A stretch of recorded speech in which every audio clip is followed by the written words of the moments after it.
604 Talk 107.3 FM, WBRP, starting off at 62 degrees in downtown Baton Rouge.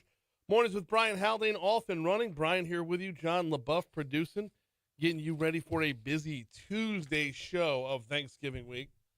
Second to last show of the week, as of course we will be taking off Thursday and Friday.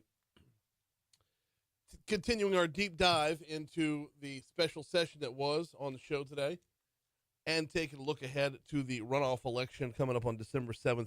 We got a lot of ground to cover, y'all, so let's not waste your time. Let's dive in.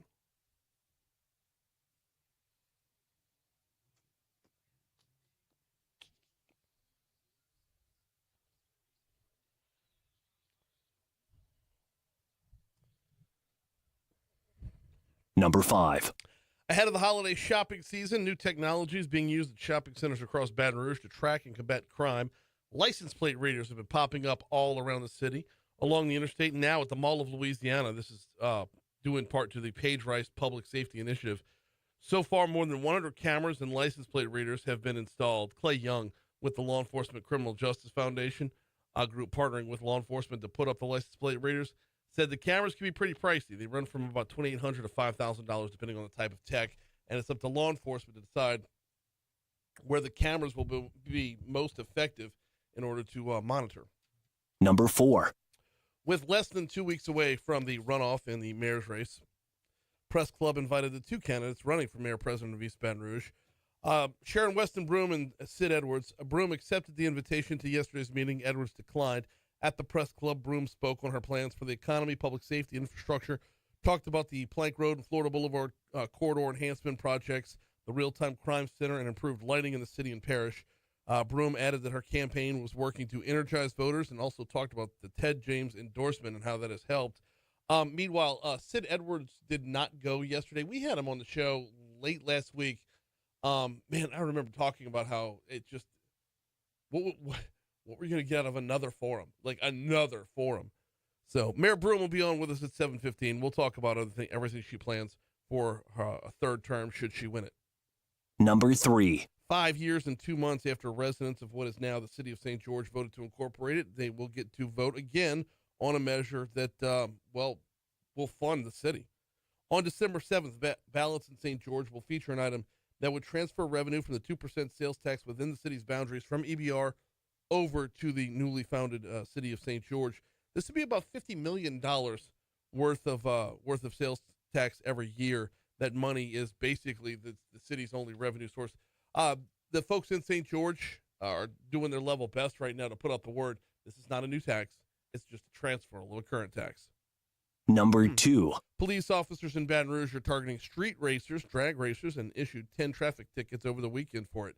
In a social media post, BRPD said they're doing their part to combat the street drag racing and ask for the public's help. If you hear it, if you see it, obviously you're going to want to call BRPD at 389-2000. If it sounds like a whole lot more than just the street racing, that would be a call to 911. Number 1. The community had a final chance to give their feedback on the development of a new jail and juvenile center at a meeting Monday evening.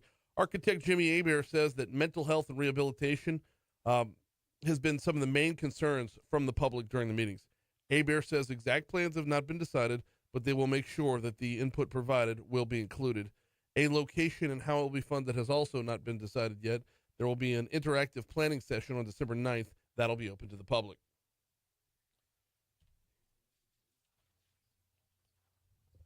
What's trending, John? Well, special counsel Jack Smith asked a federal judge on Monday to dismiss the case accusing President-elect Donald Trump of plotting to overturn the 2020 election, citing longstanding Justice Department policies shielding presidents from prosecution while in office. And I understand that request was granted, right? Like, it's gone now.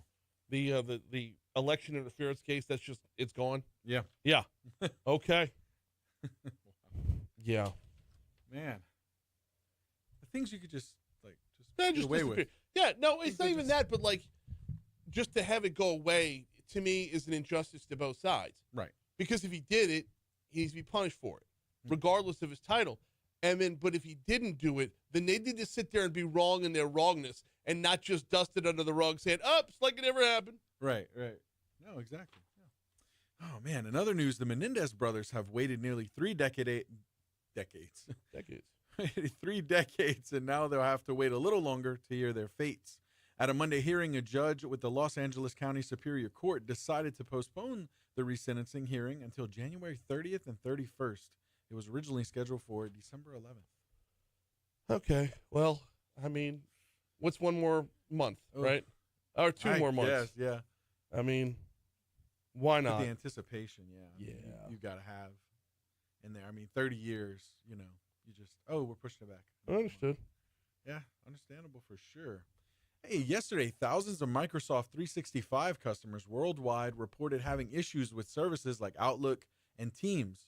So Microsoft acknowledged an issue impacting users attempting to access Exchange Online or functionality within Microsoft Teams calendar during the day. I had this problem. No, I had this problem big time yesterday. Yeah. Not here when I left here. Like if I was on my main Outlook, Yeah. I was cool. But if I was trying to dial into Outlook through a browser, like if I was on Chrome or Edge or whatever, Yeah. it was like a 1 in 5. Oof. Like if I logged on, it told me I could not retry, could not access the site. And I had a friend of mine that I ran into yesterday as well was having the exact same problem as me, and I was like, this has got to be an Outlook issue. But you think about how many companies run their emails through Outlook. Yeah. That's a lot. There's a lot of people with hamstrung communications yesterday morning. Oof. Yep. That's tough. Yep. It's tough. 612 Talk 107.3 FM WBRP. We are due up for a quick break. When we come back, LSU women's basketball was at it yesterday. They are in the Bahamas, and what a hard-fought game yesterday. We'll have a quick look at that and a look back on Monday Night Football, both coming your way next. I just emailed you a clip of John Harbaugh after the Monday Night Football game, and you have the LSU women's basketball highlights? Yeah, I should have those. 4.4 is the only one you need? Yeah. Or you need, okay.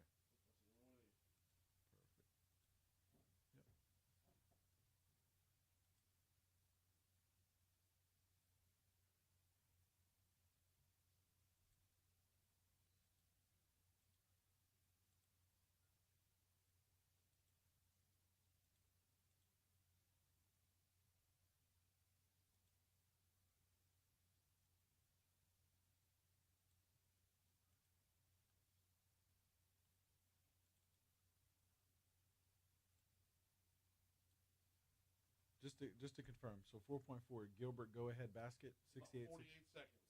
Yep. Yep, that's the one. This one.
And I have not dug in on Russo's folder yet, so I don't know what we're doing at 624.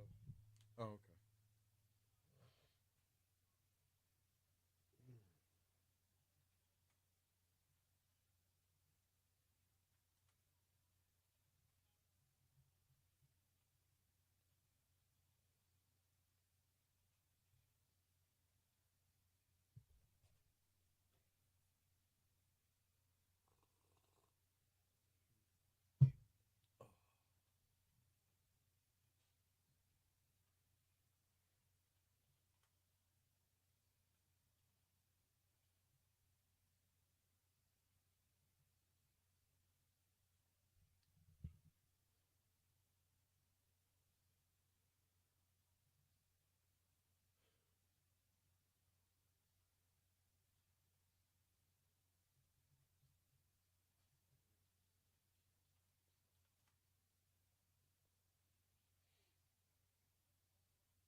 .615 Talk 107.3 FM WBRP mornings with Brian Haldane rolling right along. So LSU women were in the Bahamas. Well, they're still in the Bahamas, but they were at it yesterday, taking on Washington. And oh man, first real test of the season, on the road, not in the friendly confines of the Maravich Assembly Center. Basically playing in what's a glorified ballroom for this for this tournament. 4 teams on their side, 4 teams on the other side. They're not going to see the teams that were on the other side. But on their side, it was LSU, Washington, NC State, and Southern. NC State and Southern played first. NC State beat Southern by about 30. Then LSU comes out and goes up to a 4-0 lead, like right out the blocks, 4-0 lead. And then you look up and it was 5-4. And LSU did not have the lead again until about 1.9 seconds left in the ballgame. Tigers were down at the end of the first quarter, 24-11. They evened things out a little bit by winning the second quarter, 15-12. They won the third quarter, 22-16, and they won the fourth quarter, 20-15. All in, that was just enough to get over the hump for a 68-67 win. And what a wild course of events it was in that last possession in order to get the win. In fact, here's Patrick Wright on the call from the LSU Sports Radio Network. Gilbert will get into Poa. Here we go. Down 1, 18 seconds. Left wing Johnson, 15. Johnson will get it top of the key to Poa. Back to Johnson. Had it tipped away, and she had to save it. And it's Gilbert at half court. 6 to shoot. Gilbert down the lane to the bucket. Scoops it up. It's good. It's good. .9. Timeout, Washington. My goodness. Johnson was about to have a backcourt violation. She had to save the ball back into the front court. Chaos ensued at half court. Gilbert came out with the ball. She drove to the bucket, spun it up. It rolled the rim and went in with .9 to go, and LSU has the lead. They put 1 more second back on the clock to make it 1.9 to go. Tigers actually tightened up on defense for that last 1.9. Tipped the ball away. So final score 68-67. LSU beats the Washington Huskies. Flau'jae Johnson had 19 for LSU. Anissa Morrow had 19. Samaya Smith had a hell of a ball game with 16 points and 15 boards. Oh, Morrow had a double-double as well. 13 boards to go along with her 19. You heard Kaylin Gilbert on the with the basket there to win it. She had 8 points on the game. LSU will play again, I believe, tomorrow at 12:30. Taking on NC State. NC State is right now number 20 in the nation. And lest we forget, they're coming off of a Final Four run in last year as well. So should be another battle in the Bahamas tomorrow. Meanwhile, last night, wow, we had a lot of sports on Talk 107.3 FM yesterday. We had LSU women's basketball throughout the afternoon. And then last night, it was the Harbaugh Bowl, Ravens and Chargers. Ravens were 30-23 winners. Here was John Harbaugh after the game. And these are just huge battles every week in this league. And going against a team that's this well coached by all their coaches and by my brother Jim, best coach in the National Football League, what he's done with that team and how hard they play and what they did. Hats off to them, because they're going to win a lot more football games this year, and they're going to be a major factor in the playoffs. So this is a big win for our guys. I'm proud of our guys.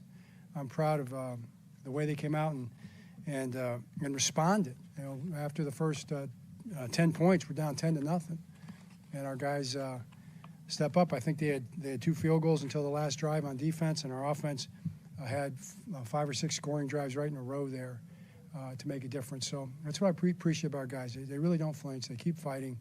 They got locked in on some details, and they played really good winning football. Brian Kelly met with the media ahead of the Oklahoma game. We'll break that down next. Here's the Fox Business Report. All right.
Good morning, Troy. Good morning, Renee.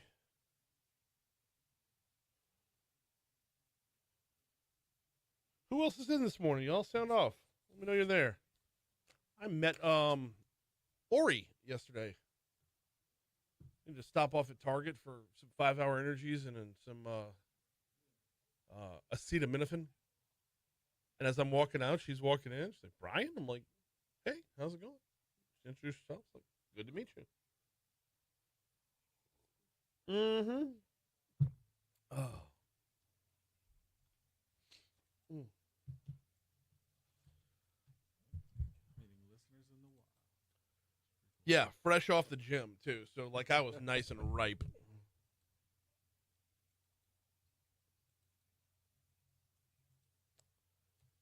really hate doing this traffic report so much.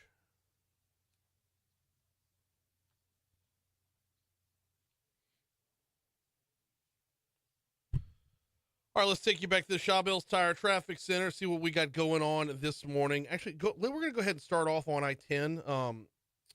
As you approach the 10-12 merge, there's construction that's still going on 10 westbound from it's right around the merge. It's right before the merge. So I don't know if it's going to affect your traffic this morning, but they do have the advisory out on the map, so I wanted to share that with you. It's not showing any delays as of right now. In fact, I'm sure they've cleaned it up. Moving over to 12 westbound, we got your normal volume around Denham Springs heading into Baton Rouge, then again around O'Neill as you continue in towards Baton Rouge. On 10 eastbound coming in from the west side, we're looking good. Both bridges are looking good as well. Moving over to your surface streets, 2 accidents to look out for right now. One of them's not an accident. It's a stalled vehicle. It's from an hour ago. It's scenic at Blunt. So hopefully that's been pushed out of the way because, like I said, it's over an hour old. But there is a newer, about 15-minute-old accident reported McGehee and Molly Lee. McGehee and Molly Lee. That's right in the middle of Sherwood Forest subdivision. All right, so that's residential. That's not going to affect your morning drive for most of Baton Rouge. If you happen to live in Sherwood, you know exactly where that's at, where Molly Lee makes that little turn towards going, like half of it. If you want to stay on, Molly Lee turns into McGehee and heads towards Florida Boulevard, and then Molly Lee picks up again if you wanted to head left towards Sharp. So that's where that accident's at. And that's your look at traffic from the Shawbills Tire Traffic Center.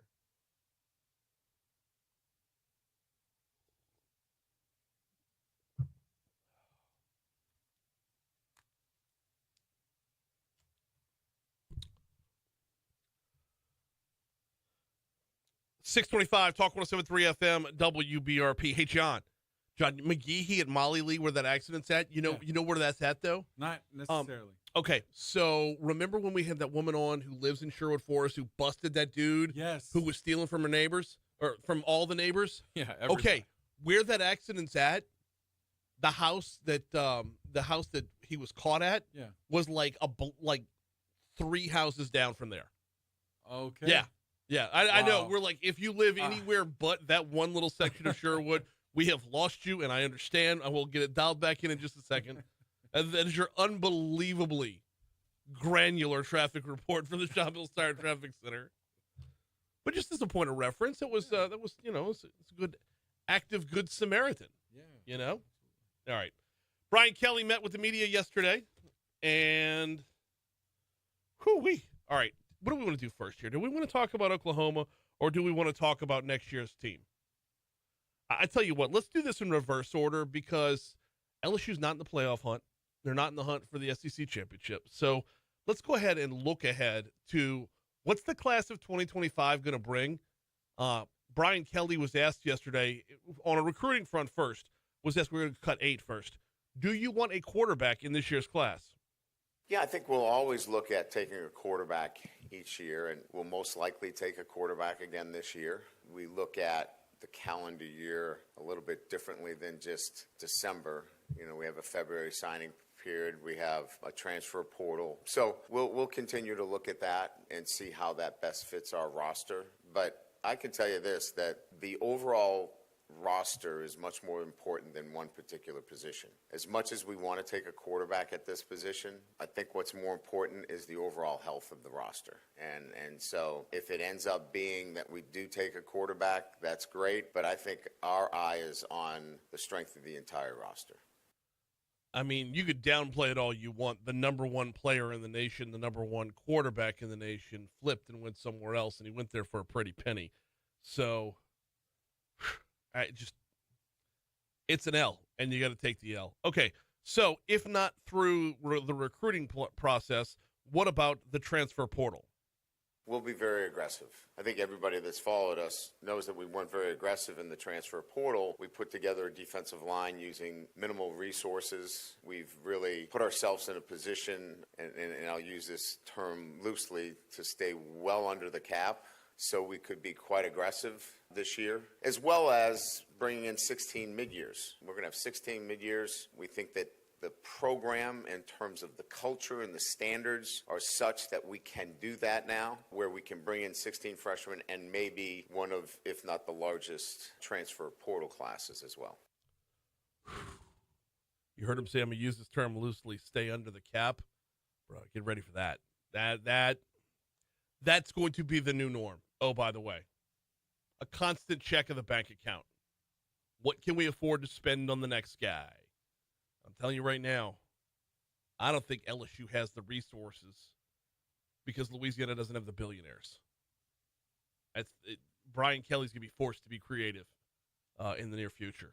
So, now talking about Oklahoma coming up this weekend, what can we expect from their offense? They made a change in the offensive coordinator position earlier in the year, and it really changed the dynamics of the offense. The offense is now, it was averaging close to 85, 90 plays a game. I think they've had 62 plays their last two games. So it is a ball control offense. Jackson Arnold is an outstanding quarterback. He can throw it extremely well, but this is now much more about controlling the football, running the football, playing with physicality. They've got perimeter skill, but I think it's centered around much more of a run-centric quarterback run and take care of the football. Not entirely thrilled to hear about more quarterback run, but, you know, Diego Pavia was held in check last weekend. So, kickoff will be 6 p.m. on our sister station, Eagle 98.1. Eagle 98.1's game day will begin at 1. Walking you all the way up to 4 o'clock when the LSU Sports Radio Network takes over. We're coming up on 6:30. We're at 6:30 at Talk 107.3 FM. So let's go ahead and check ABC News, local news, traffic, weather. Jeff Crouere coming up next.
morning to you all as well on Facebook. Yep. Oyster dressing recipe. Man, I wish I had one. That my aunt has that. What about Troy's programming idea for Thanksgiving next week? Oh, next year. Foodie holiday short week. Maybe side dish Monday, dessert Tuesday, and I don't even see this comment. thanks for the meats Wednesday. By the time Thursday rolls around, your meal is prepped with leftovers.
There you go.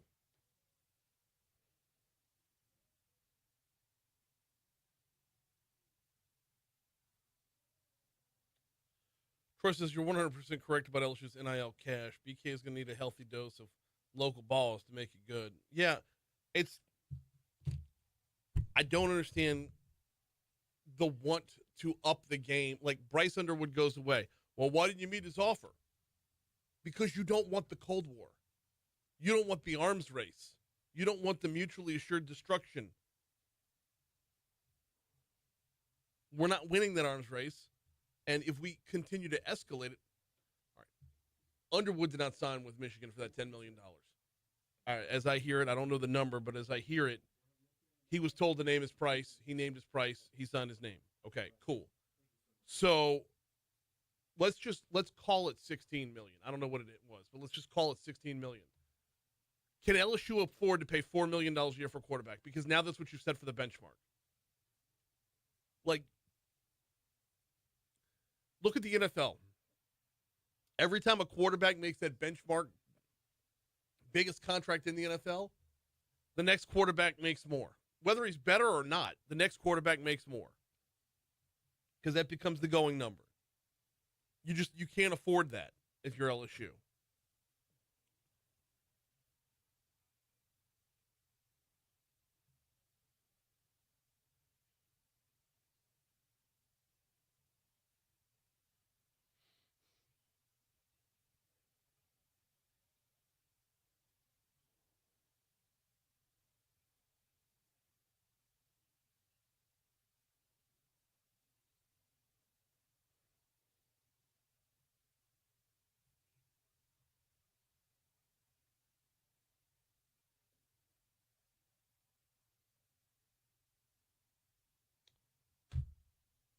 I'm going to run out of battery before the hour's over with.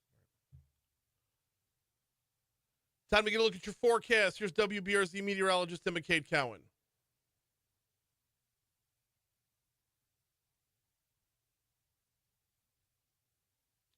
Yeah, I'm going to run out of battery this hour.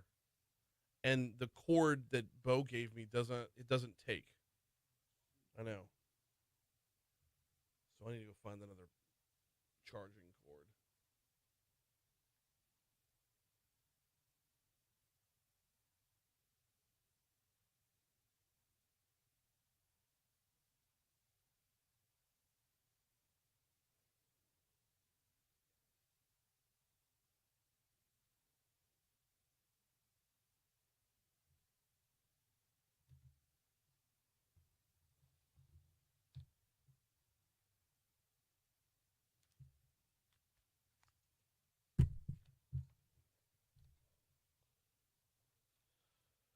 .637 Talk 107.3 FM WBRP mornings with Brian Haldane rolling right along. Time to check in down in New Orleans as we do every Tuesday. Jeff Crouere joins us, host of Ringside Politics. Jeff, how are you this morning? Hey, man, getting ready for that cold weather that she was just talking about. You know, I am so much more excited about the weather than I am the meal. I just don't get fired up for turkey, but I am fired up about the football. But, like, oh, man. Yeah, we're going to have highs in the 50s. Bring it. I'm ready. Yeah. I am ready. I tell you what, that actually segues us to where we're starting off here this morning. Let's talk homeless encampments and what's going on in New Orleans. Well, there is a, historic problem with homelessness here. And, it's been an issue that's been going on for a long time. And we've got sort of a dueling now interests, the state versus the city. And, I mean, thank goodness the state's taking action. I mean, we're seeing some real improvement. I mean, I just remarked to my wife the other day, we were, all over the place, and I just do not see the homeless around as much as we've seen in the past. And, it's good because we're getting ready to have the Super Bowl. We don't want to have homeless everywhere. So, yeah, they've made some real progress, but I don't think it's been the city. It's been the state. And I think, the battle is continuing as to, how we're going to, continue to deal with it because there are pockets of homelessness around and it's still an issue. But I think we've made progress. I mean, I really think that you don't see the numbers of homeless that you've seen in the past in the CBD. So in the CBD, yes, but I understand the notice that went out to those in the French Quarter, they put a halt on that one. Right. Yeah. Well, I mean, the French Quarter is a whole other issue, and that's obviously going to have to be addressed because that is our jewel, the French Quarter. But yeah, there's been all kinds of challenges, and you've had a lot of people that think it's an intrusion on their rights, et cetera, to try to get them off the streets. So yeah, I mean, I think right now you've got this deadline facing us now. Is we're just a few weeks away from this. So, I mean, I hope we can continue to have the kind of progress we've seen over the past few weeks, because I really do think we've improved the situation. But, yeah, there are a lot of people, city council members, advocates, who don't want to see any kind of progress at all. I mean, they're all about, believing it's their right to be there, and that, we can't be, stopping the sweeps that are going on. So, state agents had been doing a good job. Yes, and, so now we've got this court, the civil court. So, I mean, it's going to be going up the chain. So it's just a temporary situation. And, of course, it's Ethel Julian, who is a very left-wing judge. So, the advocates had appealed to, stop all this going on. And, you had some real progress. So we'll see. I think it's just going to be temporary. I mean, I think we're going to see continued progress. We've got this issue. We've got these mass shootings that have been going on. So, I mean, we've still got plenty of work that needs to be done before we host the world here, Brian. No, absolutely. Follow-up question on the homeless encampments. Do we know where they're going? Like, after there's a sweep, after there's a roundup, I mean, where do they end up? I mean, I think there have been some, facilities that have been, put together for the homeless. We've got entities that are, doing a good job providing housing, some nonprofits. You've got one group that I'm very familiar with that has been, sending homeless folks back home. It's called Grace of the Green Light, and they've been extremely successful. Okay. So I think you've had different, groups doing different, different types of missions to move folks away from, being all over and put them more in a centralized place, helping with some ministries that have been, New Orleans Mission is another one that has been doing some good work. So, this is a temporary setback. I mean, I think we're going to continue to see progress being made, but it is significant. I mean, they're just not as noticeable as we've seen in the past, and I want to see that progress continue. I really do, because I don't think it's helping the homeless to allow them to be everywhere. I don't think that is compassionate toward those folks. I don't think it's safe for people that come here. It certainly does not help the city and put it in a positive light. It's not good for the economy. Yeah. So you want a situation that I think is more manageable. And again, the state has been doing good work with this, with the crime. I think that's one of the reasons why the crime situation is better, because of the attention Jeff Landry, our state police, have been putting on New Orleans. So, yep. Yeah, exactly. Now, of course, we've had these setbacks and had these mass so are the shootings. setbacks? But all right, this is going to sound really weird, Jeff. But like, you have a mass shooting. Does that hit home the same way repeated crime would happen? Like one person pulling the trigger a bunch of times at once versus a few dozen people over a few dozen locations. I feel like the crime was worse when it was spread out rather than having, and I know you're going to get splash headlines when you have a mass shooting, but Right. it's concentrated to one incident. Does that make sense? Right. Yeah, no, it does. It does. And I think you're right. I mean, it's much better than it was. And we had those kind of things every day. But Yeah. it's just a reminder that, there's still a serious problem here. There's also the national headlines and that kind of an incident when it's right in front of Dickie Brennan Steakhouse, Right. Internationally known restaurant, where, that's going to generate the kind of headlines that you desperately do not want to have. But we had, the commissioner here the other day, and, you showcasing the Superdome, and he's, in awe of how good it looks. And, you had a great presentation. So, the key is to be able to have this type of event, to do it without these incidents occurring, and then to get back in line to do it again. Because remember, last time they came here, the lights went out. Yep. No, I remember it vividly. And Beyonce knocked the lights out, and Baltimore turned on. Like San Francisco lost all their momentum. Baltimore turned it on in the second half, and that was the end of Colin Kaepernick. That was really his. Yeah, it was. You're right. You're right. So You're right. I mean, forget about You're the kneeling down. After the lights went on the Superdome, he was on the downslide. That was. He was never the same player. No, he was never the same player. No, he never got the. They may have turned power back on, just not inside Colin. Quick takeaways on the special session that just finished. Well, a big victory for the governor. Mm-hmm. He willed it through, and they were able to put together, compromise. They got the major parts. He had to compromise here and there on different things, but I think the major planks of it he got through, and I think he's got to feel like it's a big victory. So I know he's happy about it. His supporters are happy, and we'll see what the ramifications are. I know that the sales tax situation is something that is going to have to be addressed. I mean, that is certainly not where we want to be, the highest sales tax in the nation.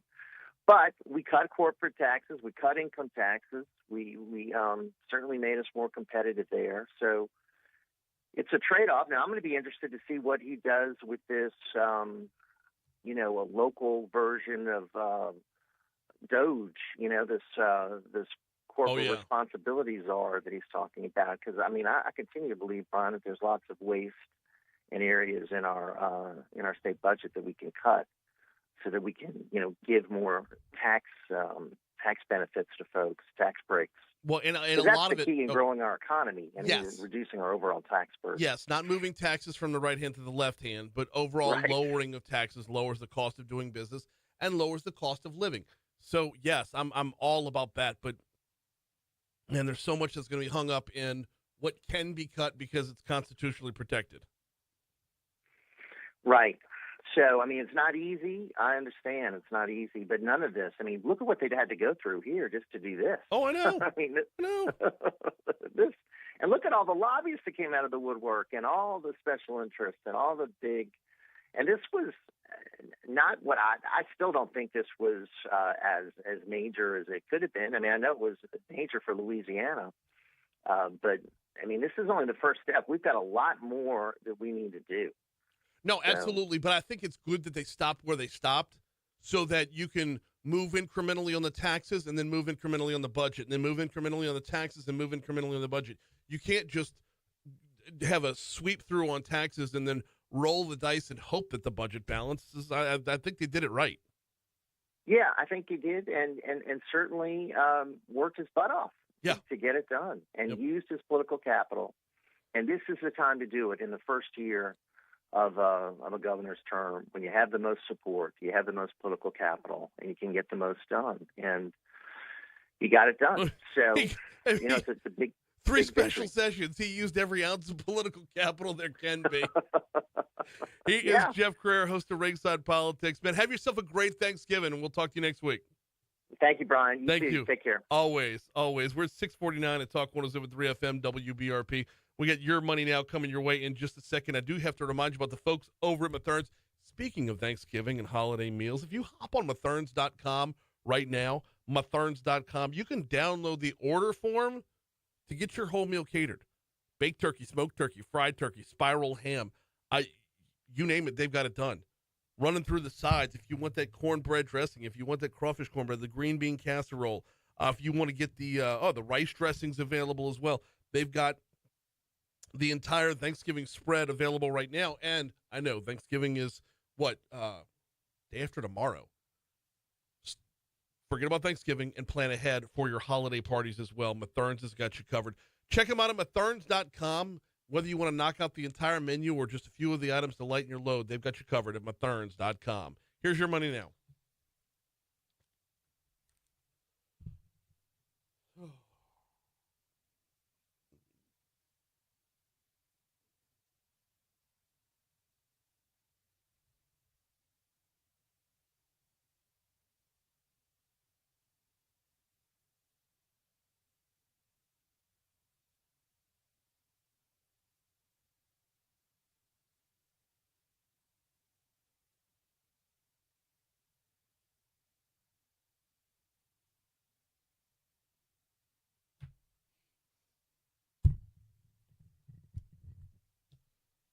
I know Bo's got a gaggle of chords somewhere.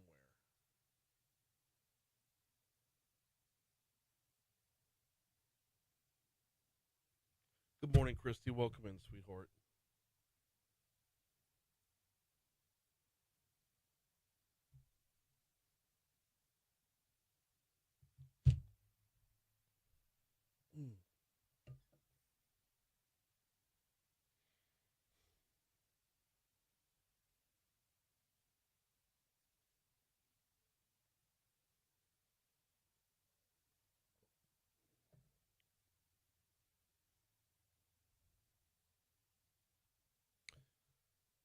Holler at me when it's time to come back in. I'm going to go look in that the tech core.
before undoing all of them.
Missed this bump. Missed this bump. Yeah, I haven't heard it in a while. I used to hit this all the time. 655 Talk 107.3 FM, WBRP. Mornings with Brian Haldane rolling right along. Keep it going. I was telling John as we were coming back in, I missed this bumper. I didn't even know you had it. This is actually from the new cuts I was making. Okay, really? Yeah. All right. So, yeah. I had no idea. This is so inside baseball, but back during Katrina, all the New Orleans stations got knocked out, and they all had to broadcast from up here in Baton Rouge, from over at where the Clear Channel offices and studios are. And WWL did not have like their whole setup, so somebody found this bumper in WJBO's collection and used it literally every break, every rejoin. Like, you got Modest Mouse until you were sick of it. Yeah. Yeah, you're talking like 4 or 5 months worth of coming back from every break. Oh, that's insane. That's too much. No, it's too much. Too much. I know, it's too much. But now that it's been removed for a couple of 20 years, I'm like, I forgot about that one. All right, we're not. Well, sorry, way too inside baseball. Special session on tax reform wrapped up on Friday. We're going to continue the deep dive into it. Appreciate Jeff Crouere for his insight right there. In the 8 o'clock hour, this is where we're going heavy, y'all. Economic Development Secretary Susan Bourgeois is going to join us. The whole purpose of tax reform is twofold. Number one, lowering the cost of living for you and me, lowering our personal tax burden, which as of right now, until you can remedy the budget, you're really just moving stuff from the left hand to the right hand, although it does look like we got value out of what happened. Now, the flip side of that is economic development, lowering the cost of doing business. If we want our state to, quote, move at the speed of business, this was essential. We'll talk with Susan Bourgeois in the 8 o'clock hour. We'll also talk with Jason DeCuir from Advantis Consulting. We lean on him for tax reform insight all the time, and we will do that today. Meanwhile, you heard the story from our news partners at Louisiana Radio Network talking about the Council for a Better Louisiana signing off on or giving the thumbs up to the package. Barry Irwin saying that lowering both personal and corporate income taxes and the elimination of the franchise tax, those things in and of themselves will make Louisiana a better place to do business. All these things kind of help improve our competitiveness. And I think send a message that Louisiana is trying to do some things that we can, where we can, to improve the environment for business and for people. The way the new structure is, when you lower that corporate income tax rate, are those 2 points enough to entice new businesses to come to Louisiana? We need to do some things that send messages about what we're doing, how we're trying to improve ourselves, how we're trying to make life better in our state. And I think this is one thing that does it. So flip that around, and we talked with Jeff about this, about the highest sales tax in the nation.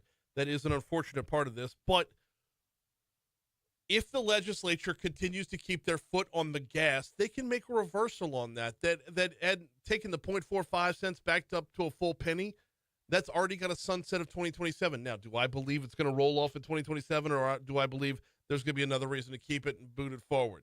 I absolutely believe there's another reason to keep it and boot it forward. There will be. Something will pop up. Something will come up along the way.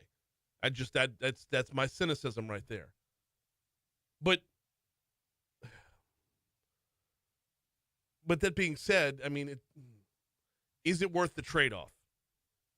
I think a lot of people feel more comfortable in some ways with a sales tax than an income tax, but I think we can't lose track that the highest in the country is not a great place to be, and it hurts our poor citizens the most. Hey, he's absolutely right. And the reason we feel more comfortable with it is because, well, sales tax is based off of things that I buy, things that I'm spending on.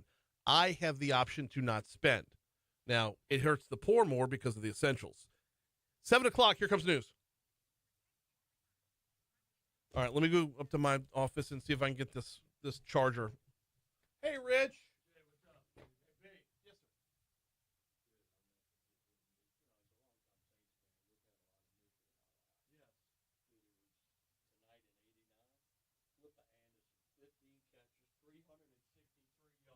I don't think it will, dude.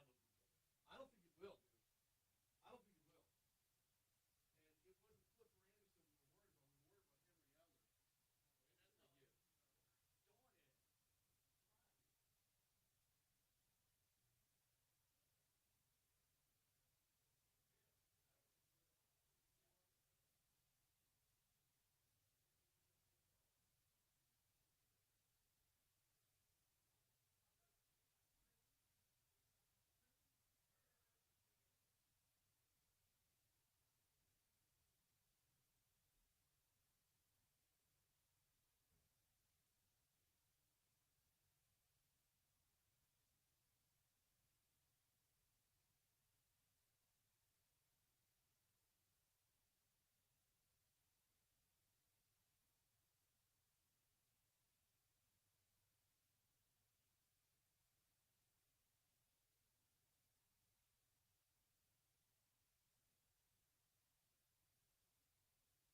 Nope, not even registering.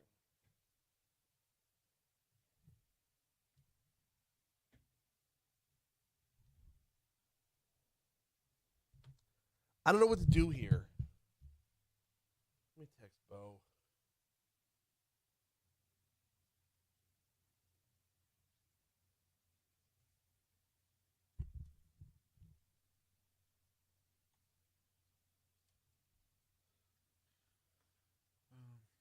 Shoot. Yeah.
7:05, Talk 107.3 FM, WBRP. Mornings with Brian Haldane rolling right along. Hour 2 coming your way right now. Brian here with you. John LaBeouf producing. We got, sorry, I'm re-logging into my computer. It's going to be a battle this morning. We got a busy hour for you this hour. We got Mayor President Sharon Weston Broome joining us in our next segment. She's looking for a third term in office, and we'll hop on to talk about that. Probably talk a little bit more about a lot of the things she's gotten done as mayor versus, well, you know what? This conversation is going to be a pretty even balance between what's been done and what still needs to be done. So Mayor Broome at 7:15, then coming up at 7:35, we have got political analyst Anthony Russo. He's been on the show before. Wanted to talk with him about the cabinet picks that Donald Trump has put together. How many are confirmable? What are we looking at here? What's the batting average going to be afterwards for who makes the cut and who doesn't? Anthony Russo, 7:35. Right now, top stories and trending.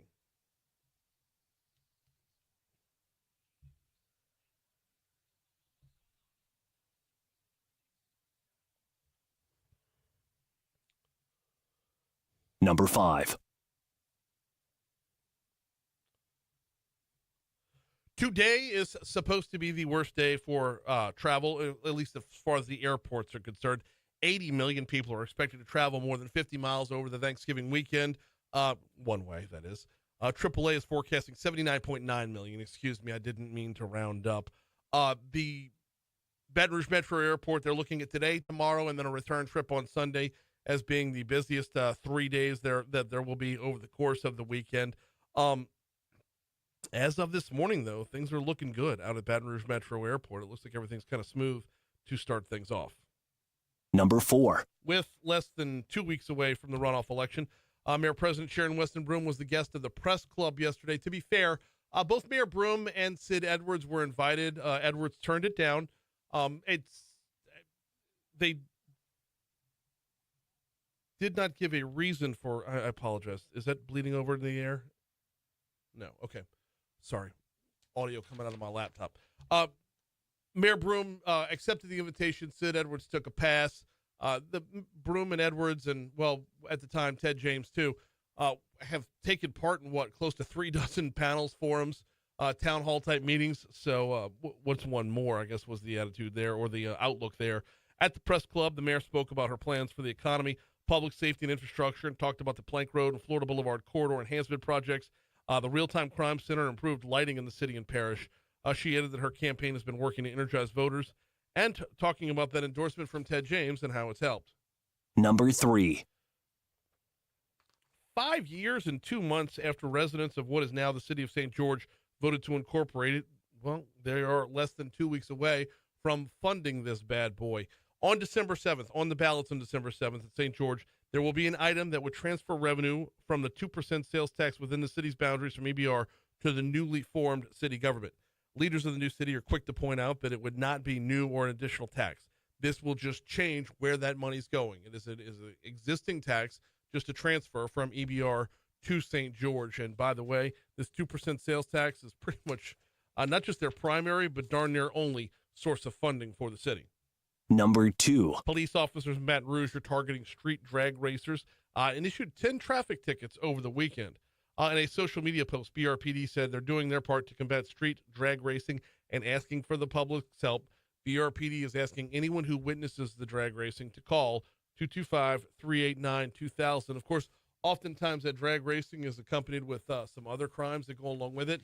If things have escalated beyond just the loud noises, you're going to want to go ahead and call 911. Number 1. So the community had a final chance to give their feedback on the development of a new jail and juvenile center at a meeting yesterday evening. Architect Jimmy Hebert says mental health and rehabilitation have been some of the main concerns from the public during the meetings. There's still a lot that's left undecided as of right now, still a lot that they're working on. For example, exact plans on those mental health and rehabilitation facilities, exact plans on a location, exact plans on funding. These are all still up in the air. There will be an interactive planning session December 9th that will be open to the public.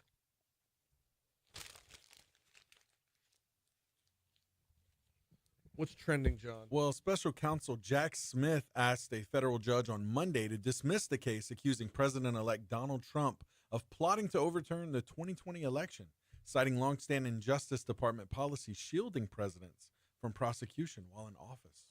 And that judge said yes. Now, that's the follow-up to that. As I understand it, it's gone now.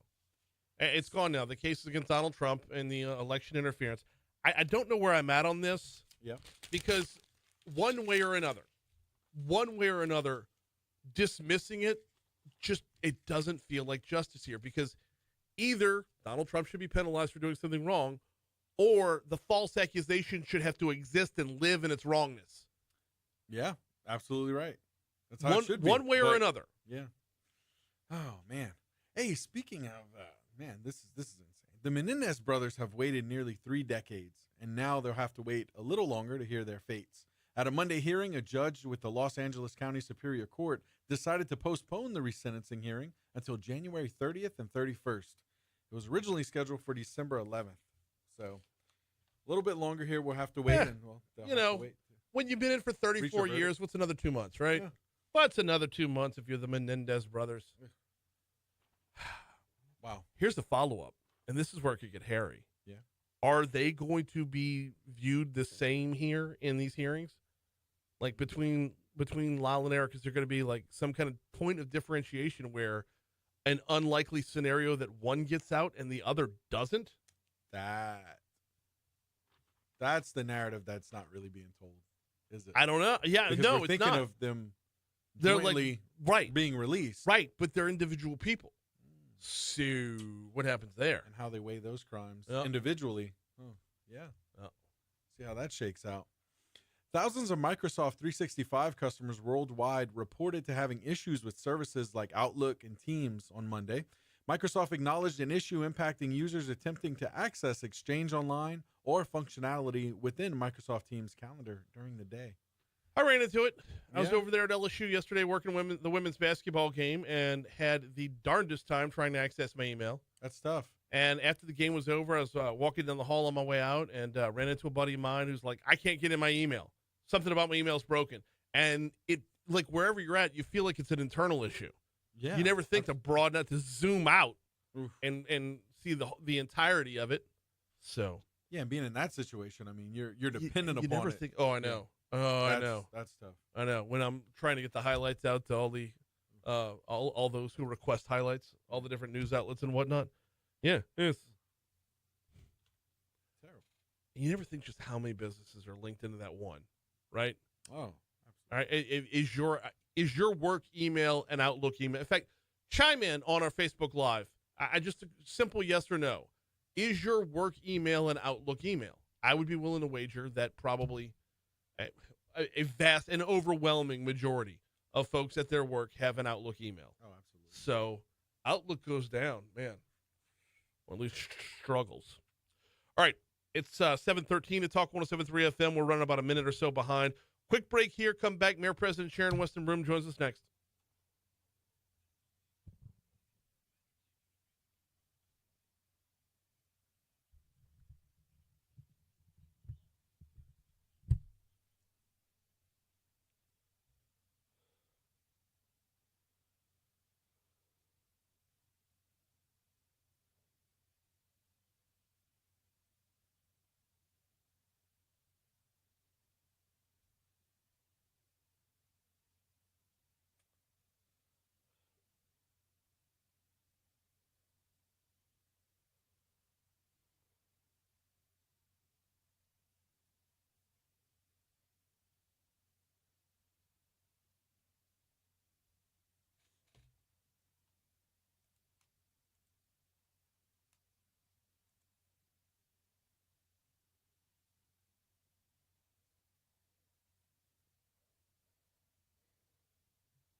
I assume it should be calling in, right? Should be calling in, right? Yeah.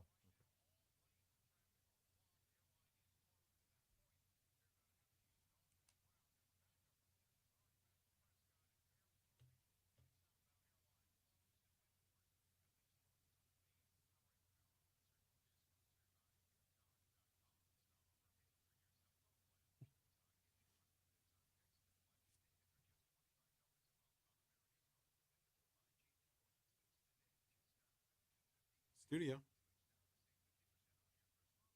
Yes, ma'am. We'll have you up here shortly. Thank you.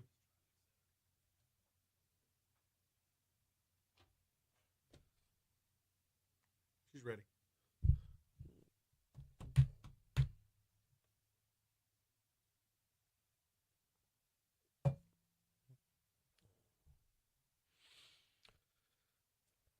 .716 Talk 107.3 FM WBRP Mornings with Brian Haldane rolling right along. All right, December 7th is the big day, the runoff election for Mayor President of East Baton Rouge. On the ballot, you will find Mayor President Sharon Weston Broome seeking her third and final term in the role. She joins us right now. Mayor Broome, good morning. Welcome back. How are you? I am doing terrific. Happy Thanksgiving to everyone. Happy Thanksgiving to you as well. We got a lot of ground to cover this morning because, well, among other things, you picked up a pretty big endorsement. In fact, the last time you were on, you said you were hoping to gain the support of some of the other candidates on the ballot, and I would imagine Ted James would be the biggest name on there. Picked up 28% of the vote last time around. Talk to me a little bit about that meeting and how y'all came around to. Well, talk to me a little about the meeting and Ted's endorsement of you.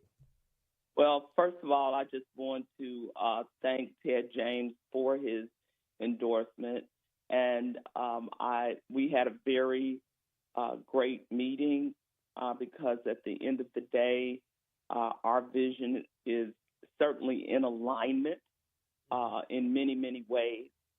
I welcome all of his supporters to be our supporters now, and as we both work to move our city forward. So I'm very grateful for his endorsement. I got to ask you a personal question. Political races get hot sometimes. How tough is it to mend fences? How tough is it to say the overall vision is the bigger picture here and just move on? Well, both of us are mature adults. We both entered our conversation saying that we were not going to dwell on the past, but the future. And so that's what we did. We didn't dwell on who said what to whom. Mm-hmm. We decided to start our conversation and move forward towards the greater good of this entire community. We're talking with Mayor President Sharon Weston Broome about the runoff election coming up on December 7th. Early voting is actually open right now. Of course, there's a break in early voting for Thanksgiving and then again on Sunday. So if you were planning on getting that done, obviously you don't want to step away from the turkey to go vote because it won't be open. Mayor Broome, let's talk a little bit about some of the issues that are still on the table. You've got 8 years under your belt. What are the plans for the last 4? What have you not done that you want to do? Well, I have started saying the final 4. So in the final 4 years, of course, we are going to build on our accomplishments. But I do have a vision for a progressive and advanced Baton Rouge, a better community. And part of that, Brian, includes 4 economic pillars, a publicly declared business strategy that I'm going to work with our business leaders and our academic leaders to craft. I will be focusing on workforce expansion and more integrated access for employee training.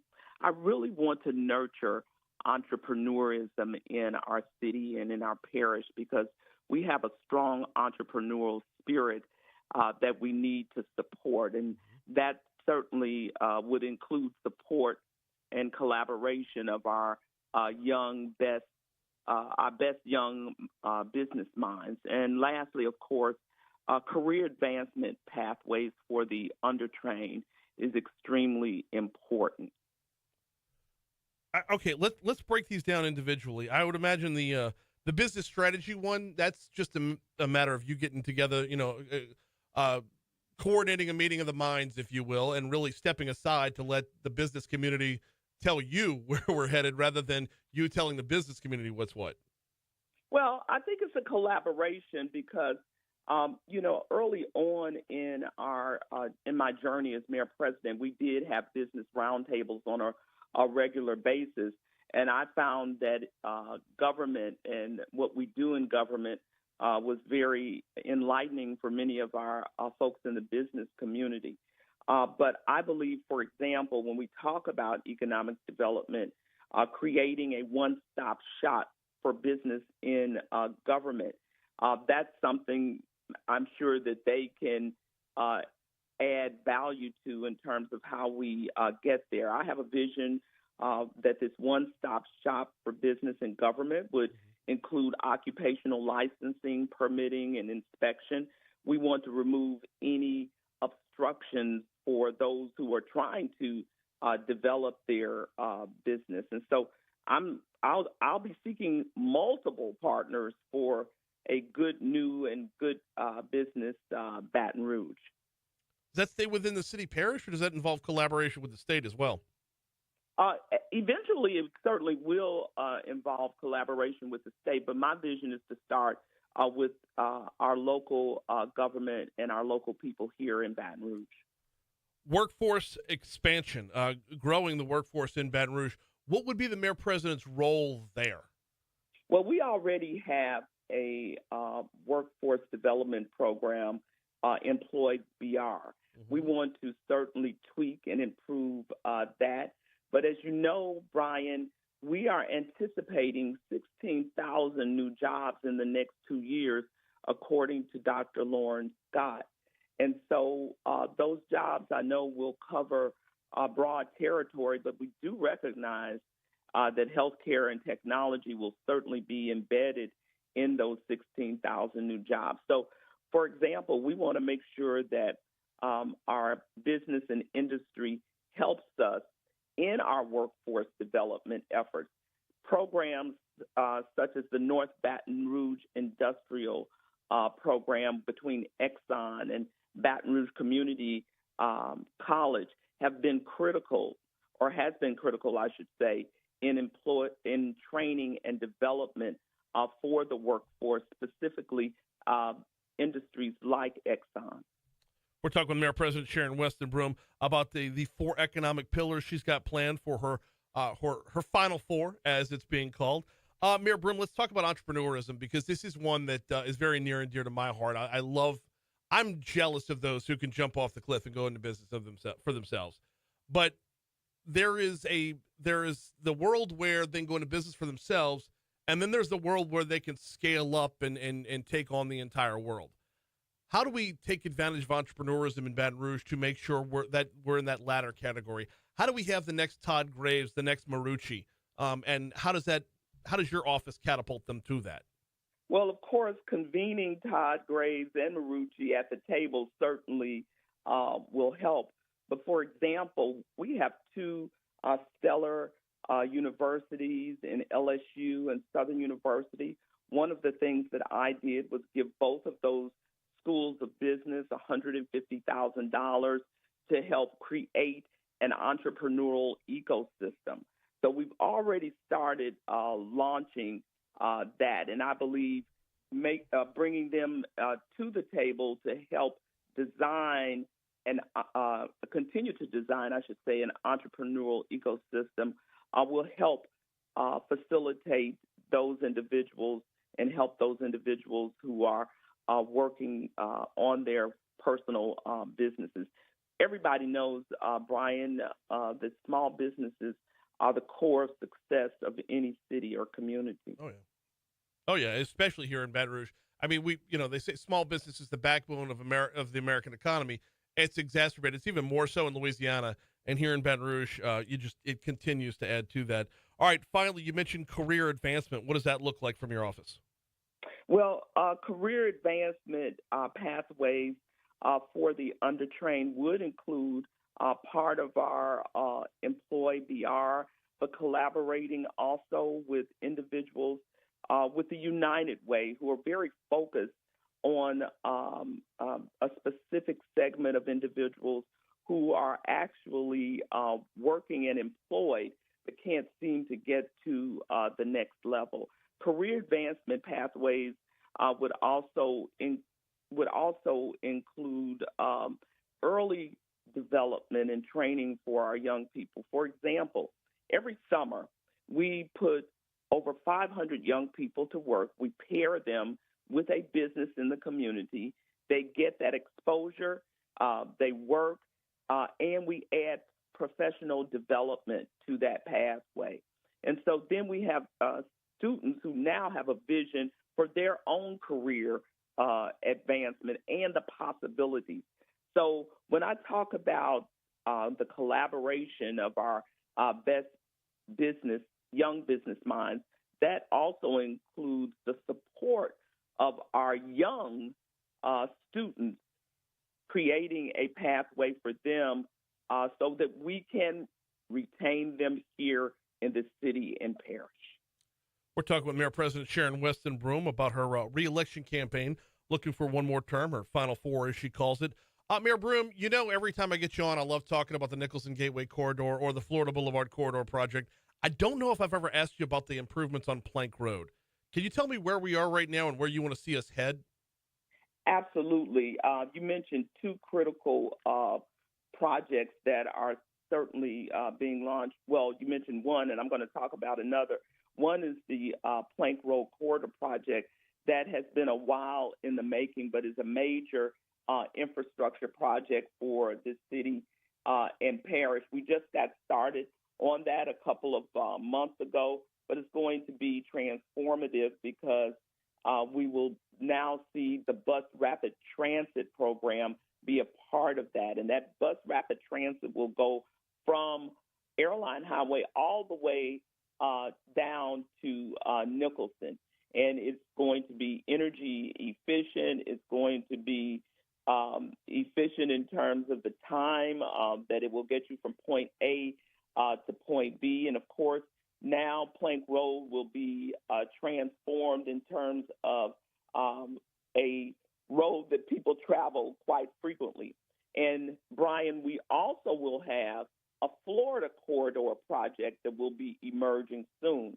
We've already got some great staples there in terms of Amazon, with over 1,400 employees now, and that is serving as a catalyst for other business and growth development. But there will be work going on Florida Boulevard as well, and we will have a Florida corridor, which will also include, I believe, a health corridor, health district.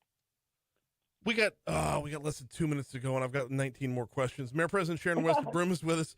The Florida Boulevard Corridor project is one that I'm very passionate about, Mayor, because it's literally the main artery of the city. It goes from the Amy River to the Mississippi River. You cannot traverse Baton Rouge any better way. So it should be our best foot forward in many locations. And we've seen a couple of wins along the way.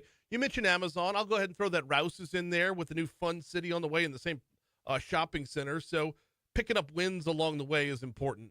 But in this last minute and a half, and I kind of want to pivot real quick. Looking for your third term, there's been major challenges in your first two terms. The first, you walked in at a time where the city needed to heal after Alton Sterling. 4 years later, we have COVID. Now, what do you foresee as the challenges that are facing us right now that might be bigger picture, might be, even out of the scope of your job, but something you're going to have to tackle? Well, I will tell you there are two things that come to mind. One, we are in the middle of resolving and moving forward with St. George as a new municipality in East Baton Rouge Parish. I would also say the second issue would be after all of this political season from the national level, from our local level, everyone coming together around shared goals and visions so we can move our city forward. So there has to be a time, Brian, where now we put politics is behind us, and we have to move forward on the shared goals that we all have in this community. She is Mayor President Sharon Weston Broome. We'll get you on one more time before Election Day, if that's all right. I look forward to it. Absolutely. Thank you so much for the time, as always. Thank you. Bye-bye. Bye. 7:30, here's news. How about that? Okay, that was the economic development one. The next one will be public safety. How about that? Spalding, get your foot off the boat.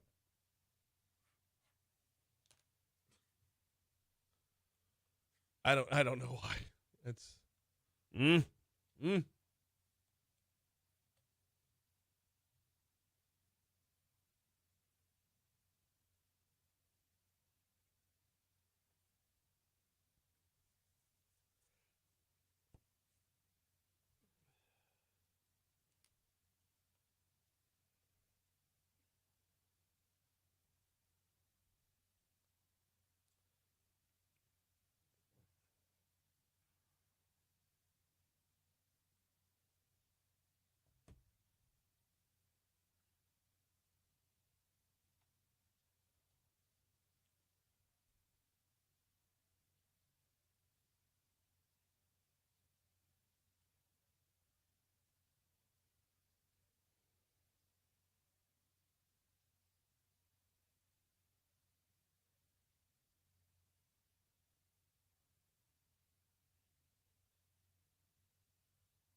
Um, why is economic development not the mayor's job?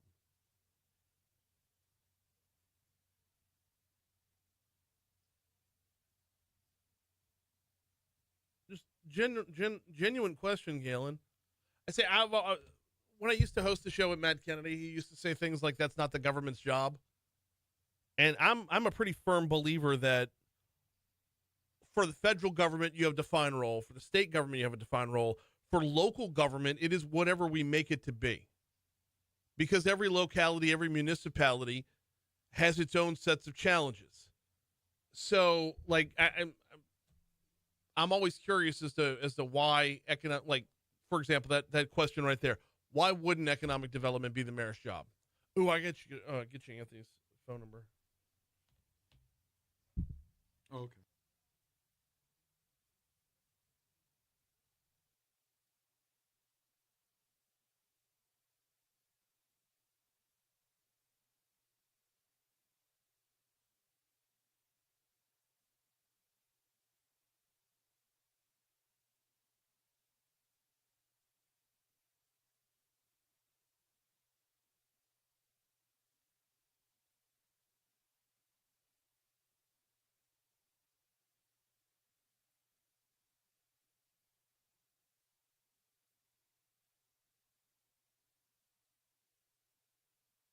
Oh, sorry. My next conversation with Sid is going to be about economic development. So,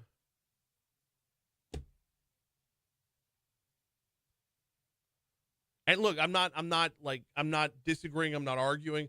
I'm always curious of what people think about like the role of government.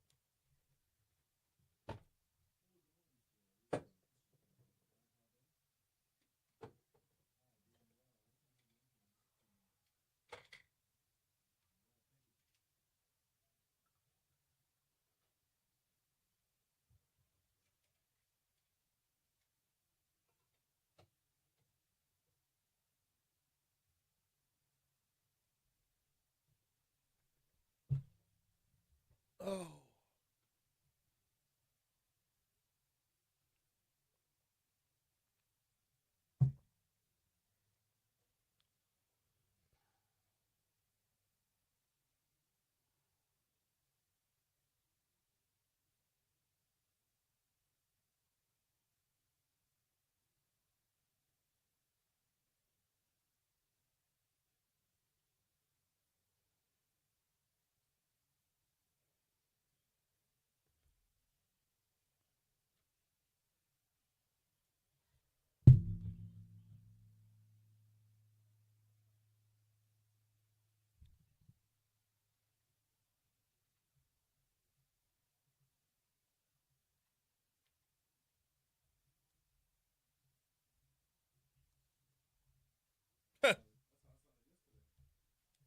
Got the bubble guts. I like a good commercial that puts the bubble guts on in Morning Drive. Well, you didn't realize after in every interview you did, I was like running to the restroom. Oh no, I didn't know. I knew you were. I'm talking about the commercial itself. Oh, I don't know. I don't need to hear the rumbling tummy. oh man. God, I guess it God was forbid that rough. become a self-fulfilling prophecy. So we stuck on Essen and Perkins. They're like, oh, I heard the brown noise. Yeah. Oh man, yesterday was rough. That was tough. Yeah, every interview you did, I was like, oh, bathroom break.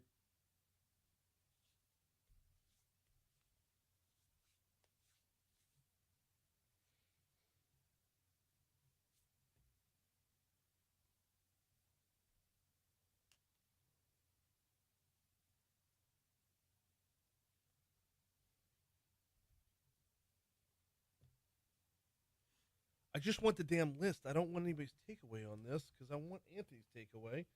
Can I please just?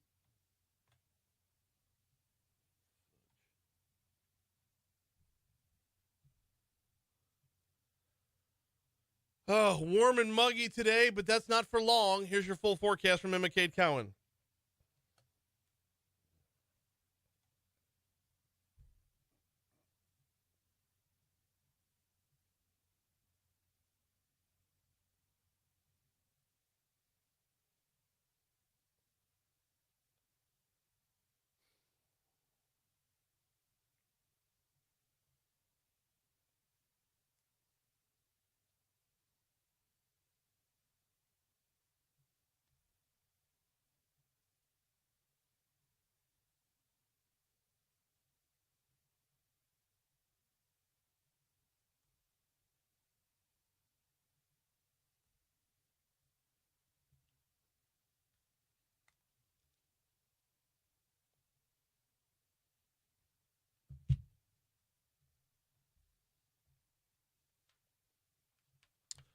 .737 Talk 107.3 FM WBRP mornings with Brian Haldane rolling right along. All right, we got to broaden things out and talk about the national stage for just a minute because, well, as of Friday, President-elect Donald Trump had basically his entire cabinet named, at least the names that he would be putting up for confirmation. Joining us now to talk about this is Anthony Russo. He's a political analyst and the host of The Truth Will Set You Free, a live stream show about politics and a number of other issues as well. Anthony, welcome back. How are you, man? Doing good. How you doing? Doing very well as well. All right, so Donald Trump's cabinet, everybody's named here. Let's start with this. Who are some of the more problematic names on here? Who do you think is not going to make the cut? Well, obviously, let's see. Robert F. Kennedy is going to be the hardest to make it. He's not going to be the hardest. He's going to be the most surprised from the get-go, even though everybody said RFK was going to be on his cabinet. He's going to be ruffling a lot of feathers. Believe as though he will make it, but Pharma is going to do whatever they can to circumvent that pick. Mm-hmm. Pete Hegseth has a little bit of baggage behind him, so I think that that's going to be a tough one.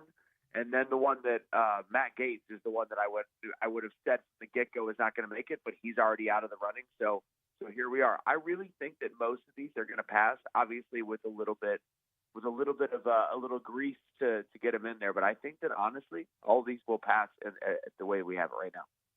The speed with which they've all been named, I don't know if this is because I'm having trouble remembering 4 years ago, 8 years ago. The timeline that the names come out, is this quick? Because it feels like it's quick. It is quick. Yeah, I typically I don't know the exact date usually, but usually you're still figuring it out. Getting closer to the new year, I believe, is where I remember from Biden and even Trump's first presidency. So yeah, that's about where we're at. I think the fact that he already built his own transition team before he got elected. Again, that was one of the things I think that helped him get elected because he said he's doing all this, putting this in place. I think that is what caused this to be so quick. He knew what he wanted to do right when he got in. He kind of talked about it. Some of the main positions like RFK, Tulsi Gabbard, he already had set and ready to go. We're talking with political analyst Anthony Russo about Donald Trump's proposed cabinet. So I asked you who the more controversial ones would be, who the toughest sells would be. Who do you think is going to be the easiest? Who's going to be the smoothest to slide across into the new role? I mean, Susie Wiles, Scott Bessent probably Scott Bessent for the nominee for Treasury Secretary. First off, first openly gay Republican cabinet member confirmed by the Senate. Yeah. And he also is pretty popular on the Democrat side for the way that he deals with money. Obviously, there's some people on the far right that do not like him because of his ties to hedge funds and places that cause the conspiracy theories on a national scale. Yeah. But he is the most liked. When I look at CNN, when I look at Fox, and I go back and forth, he's the guy that they're like, we all kind of like this one. Marco Rubio has ties to the establishment, so I think that he'll find a way to not have much of a problem getting in for Secretary of State. And it also fits the Democrats' DEI side of at least having somebody with Hispanic origin on in the role of cabinet. But I think those are probably the two easiest. I think most of them are going to find a way to make sure that they're in. I don't really see, outside of the ones I named, I don't really see a lot of friction with his picks. There are a lot of surprise picks as well, and oftentimes, the pundits and the Sunday shows, and for that matter, the weekday shows as well. The takeaways are that what is this person's qualifications to do X, Y, and Z. I don't think Donald Trump pays attention to the same things that the Sunday talk shows pay attention to when naming his cabinet. What does this tell you as a political analyst? What does this tell you about what this presidency is going to look like? Well, I think it's going to be a bull in the china shop. That's what we're going to see. He does not care about the feedback. I talked a little bit about Matt Gaetz. I had a phone call, a couple radio calls a couple of weeks ago, right when that broke, that that Matt Gaetz was being considered, or I guess being picked, and we all agreed that it looked like this was just a straw man. This is somebody to draw all the attention for a period of time, so that they weren't blasting all of his other candidates. But the other candidates, he picked who he wanted to pick. He picked who it looked like for him would get the job done. A lot of loyalists, obviously, to Trump.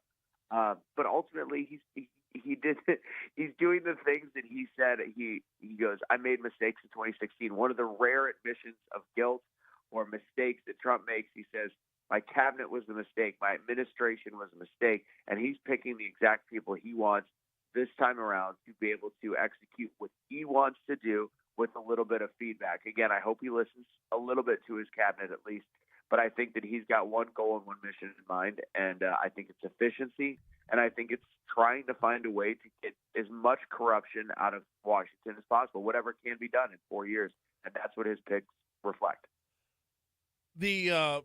The pick for Secretary of Education, I think, stood out to me as a pretty surprising one in Linda McMahon. What were your takeaways for that one? I just watched a couple of weeks ago or a couple months ago the whole documentary and what's going on with Vince McMahon. And Linda this is a woman that just marches to her own beat. She avoids all the controversy of her crazy husband, except for those couple of years she spent some time in the ring, really, really working with the family. There was it Betsy DeVos was his secretary for that position last time on education. That was a little bit of a surprise pick. I actually really liked what she ended up doing. I think it was thinking outside the box. Linda McMahon has worked with Trump for a long time. I believe through the second half of his first presidency, they've known each other for a while. She is not tied in any way to her husband, as odd as that sounds. And the woman has just been a business mastermind. So he's putting somebody with a business mind in the role of education, which it needs to get done. The way education works right now is too worried about XYZ DEI hires, what gender studies need to be done in elementary school, and we need somebody that actually runs the country efficiently to get our education back on track. And there's a chance that he completely dismantles the Department of Education, and no better than a businesswoman to dismantle it to then rebuild it. It's not like they're going to just completely do away with the Department of Education. They have to replace it. And the only way to replace something that big is with a business mindset. Oh, I would love to walk down the path of when you say they have to replace it with something, the follow-up question of why. It's because it's a department that hasn't been around for all that long, if we're being honest. 1979 when it was founded. And I don't see where they've shown any wins, at least nothing of significance. I don't know. That's a whole other rabbit hole. It's a whole other path to go down. So we could save that one for another time. Anthony Russo is our guest. He's a political analyst and the host of The Truth Will Set You Free, a live stream show about politics and a number of other topics as well. Let me ask this question, and that's, was there a name that didn't make the list that surprised you? I mean, there's always random names that can be picked from all over the place. I from what I've looked at, I'm good with the group that's here. If somebody doesn't end up getting confirmed, we'll see who he replaces it with. I don't have any outsiders, to be totally honest. Well, we had a number of names, like, when you go locality to locality, there were a number of names that were shortlisters, so we were going to be dialed in on a couple here in Baton Rouge, like our own Congressman Garrett Graves, who did not run for re-election, his name was thrown out a bit for the Secretary of Transportation. Our Secretary of Education in Louisiana, Superintendent of Education in Louisiana, Cade Brumley, was thrown out for the gig that Linda McMahon eventually got, and even our own governor was on the short list for Attorney General, or so we were told, in Jeff Landry. Just seeing the sausage be made, paying that close of attention when you know some of the potential stakeholders, it changes the way you watch it. Yeah, I didn't. From a local perspective, I don't know all the different states, so that makes sense that you guys had guys that were kind of up for it. I do know. I mean, the one thing I forgot. The only one I don't like is the Surgeon General. I think that's a weird pick. Obviously, huge ties to the farm. I would love to see her and RFK sitting in a room. That one seemed a little bit confusing. I don't think the Florida Surgeon General, the one that works with DeSantis, I don't think he was in discussion or up for it. But that's a guy that definitely would fit the mold with RFK. But yeah, that was one of the ones I was looking out for to see if I don't even know if he was eligible or if they were considering or whatnot. But yeah, that's really it. Besides that, I know there's a lot of people that wanted their local officials to have some kind of a nod. And again, it's not over yet, so we'll see. We'll see exactly who gets confirmed and where it all ends up. Let's talk a little bit about Doge, if we can. Yes, the Bitcoin. I'm just kidding. The Department of Government Efficiency. Yeah. How much room are they going to be? Like, how loose is their leash going to be? So technically, they don't have any true power except for to expose. People are like, they're going to get in there, they're going to dismantle the system, they're going to change it from the ground up, they're going to fix everything financially. That's not true. They don't have that kind of power. They're not a elected position or nominated or confirmed position. Mm-hmm. So that's kind of the rules behind it. However, what they have the power to do is have the national stage to provide numbers and suggestions. And if they are providing sound business advice and that's why Elon's great, and then Vivek, because Vivek will then take whatever they come up with and explain, and they've already started to do this, of areas of complete misspending in government, and then technically Trump has executive power to do a lot of the things, even if he can't get it through Congress, which I think a lot of it will be able to go through Congress, because if an elected official has to choose on something that says, all right, we're cutting $40 million here, $200 million here, that has zero purpose whatsoever to the American people, and they vote against it, and it's blasted through Twitter or X, whatever, and it's blasted on the conservative networks at least, they're going to have to face re-election. They're going to have to actually answer to why they did not want to cut out that inefficiency.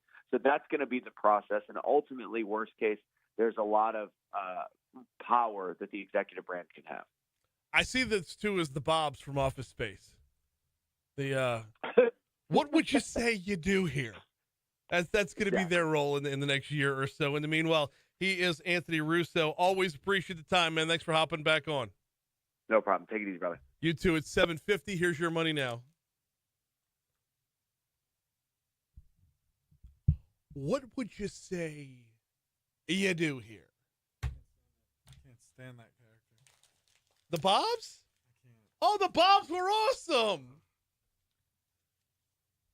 Just their characters. Yeah.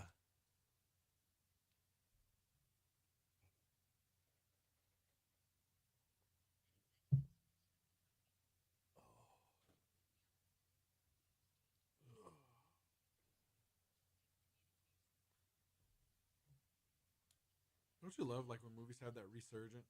Yeah. Like over the past few years, you've seen nothing but Office Space memes and videos. It's pretty cool.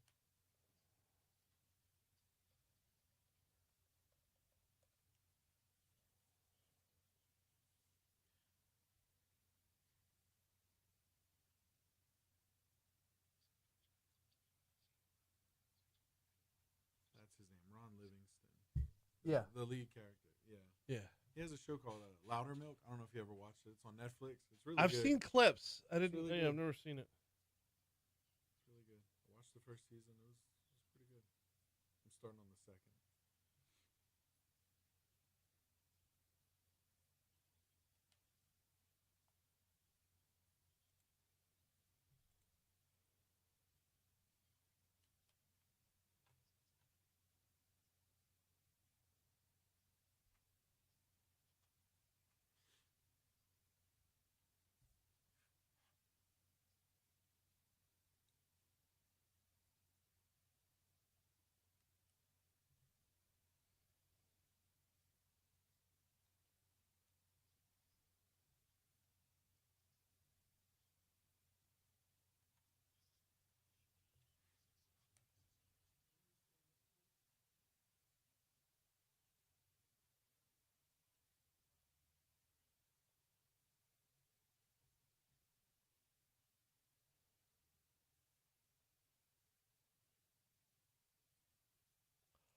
What would you say you do here?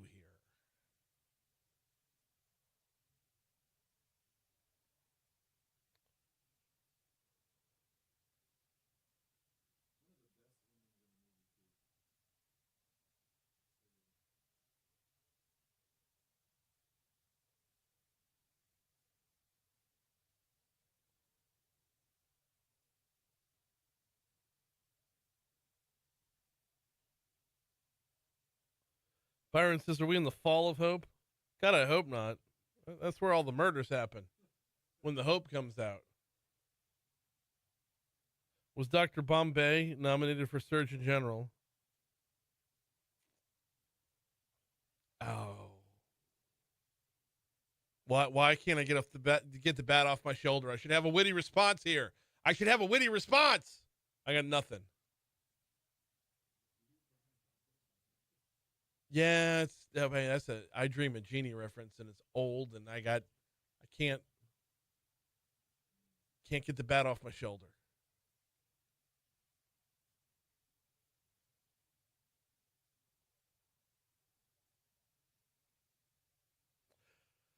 Slow Melt Ice. You ask about Slow Melt Ice. So they're sponsors over at LSU. And I've been curious about that myself.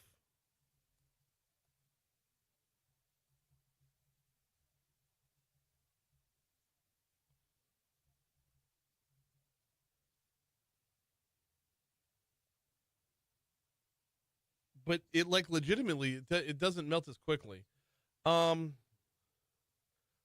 air or mineral deposits in the ice. Well, shit, there goes my computer.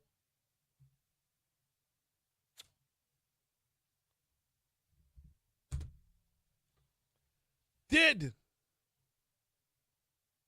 than disco. So you know how when you get a bag of ice, it's like it's got that shape and there's like it's just thin the whole way around, which I think they do to make it travel lighter. Anyway, slow melt ice is like thicker chunks.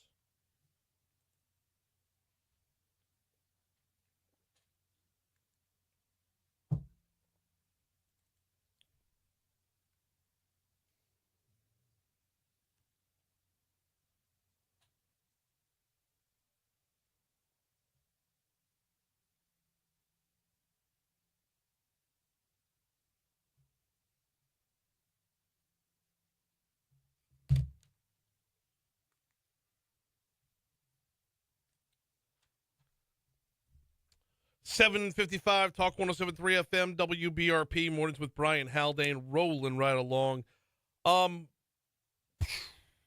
We got a busy hour next hour, y'all. We got 3 different guests slated for next hour, so we're not going to have a This Day in History today, which if we did would be presented by 5 Star Printing and Signs, 5 Star Printing and Signs. 2714096 is their phone number. Danny and his team over there. Look, do me a favor. Find your business card. Give your business card a look. Find your brochure for your business. Find those 3 folds. Find the mailers. Find your printed receipts, for crying out loud. Anything that you have printed. Branding is more important now than ever before. Your company's name, your company's image, your best foot forward every time it's out there. This is what Danny and his team do. 2714096 is the phone number. Look, it's not every day you think about your printed materials. It's not every day you think about your business cards or your brochures or whatever. Maybe give it a look. We're approaching a new year. Maybe a little freshen up is what you need. 225-271-4096 for 5 Star Printing and Signs. All right, we got Thanksgiving coming up in 2 days, which means today and tomorrow are pretty much the busiest travel days on the of the calendar year. Well, I would argue that the return trip home is equally as busy. However, in getting out of town, that would be today and tomorrow.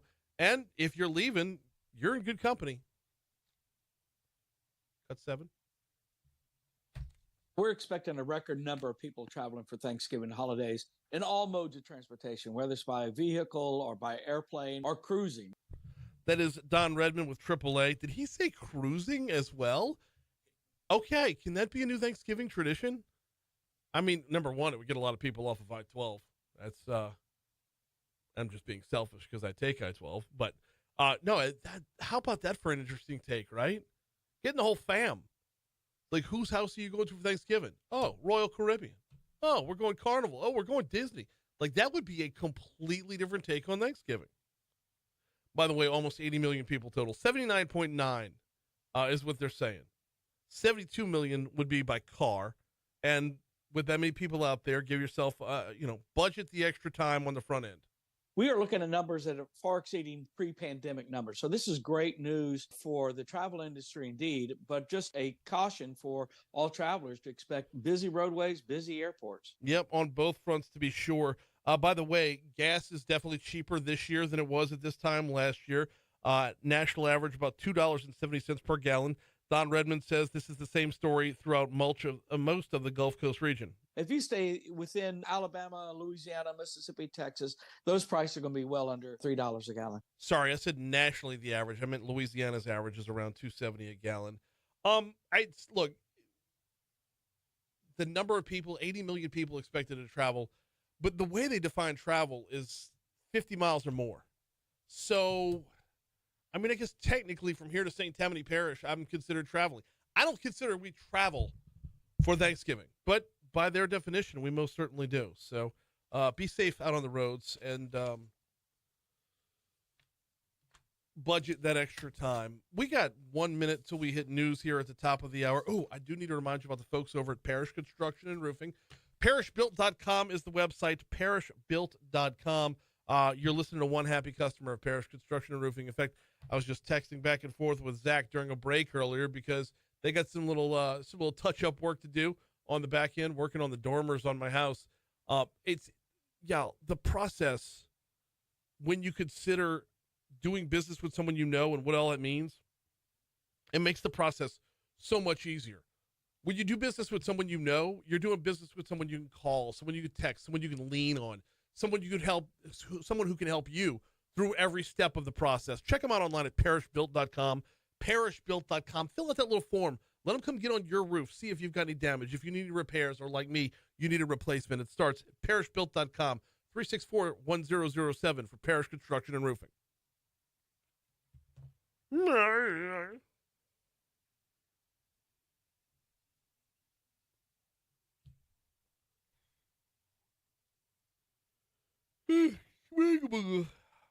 NC State.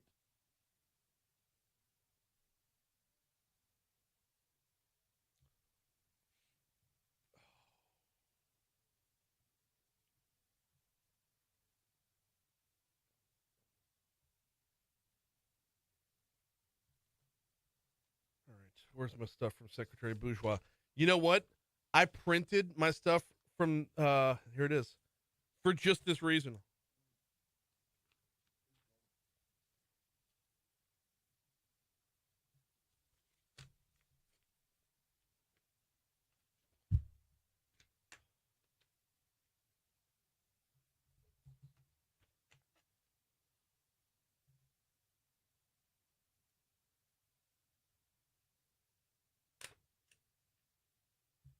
Dang it, Bobby.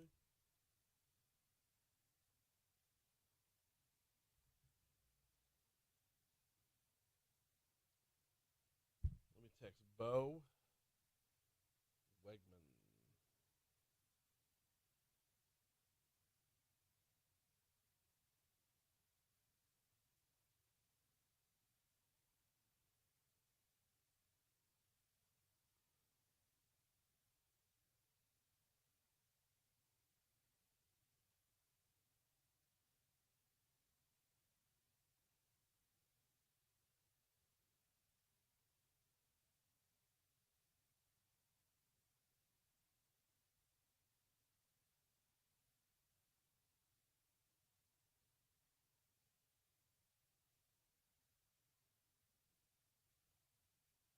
Are we on double secret probation for TikTok yet?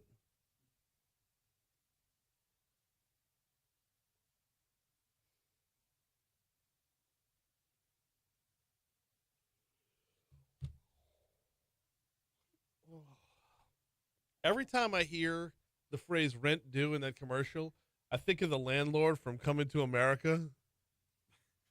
Hey, Stu, your rent's due. Don't be pulling that falling down the stairs shit either. That's how it is. That's how it is. Yeah.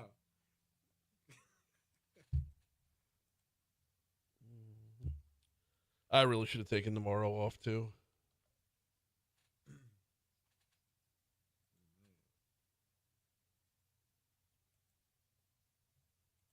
let me know.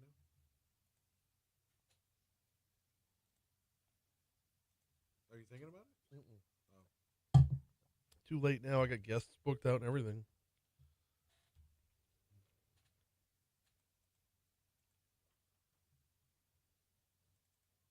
Hey, Bo.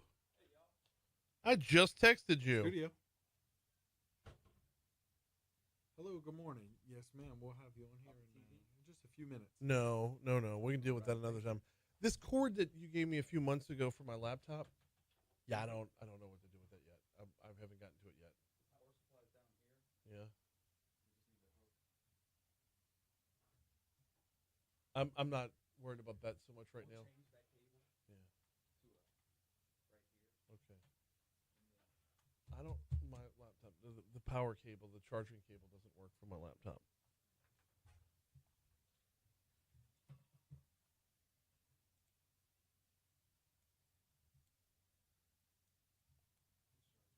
Oh, is it?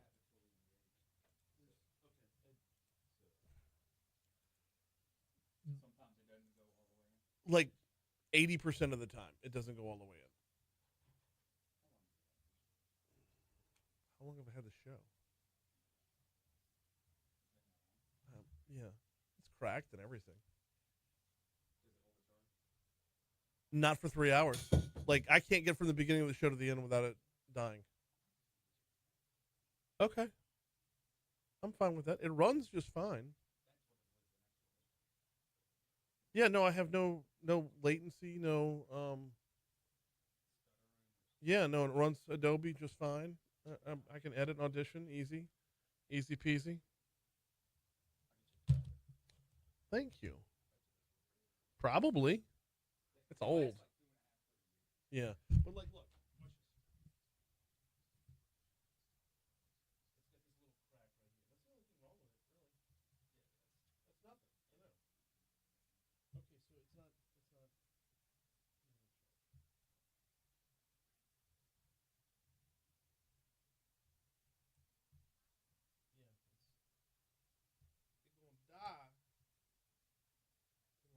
Like Pookie in New Jack City. It's going to die. Do we have one with the little bitty round part? Because that's what I've got. So I've got one at home with the little bitty round part.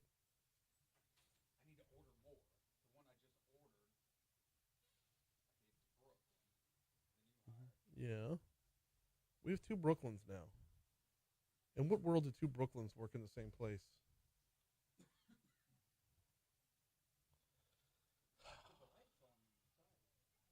Yeah, I see that.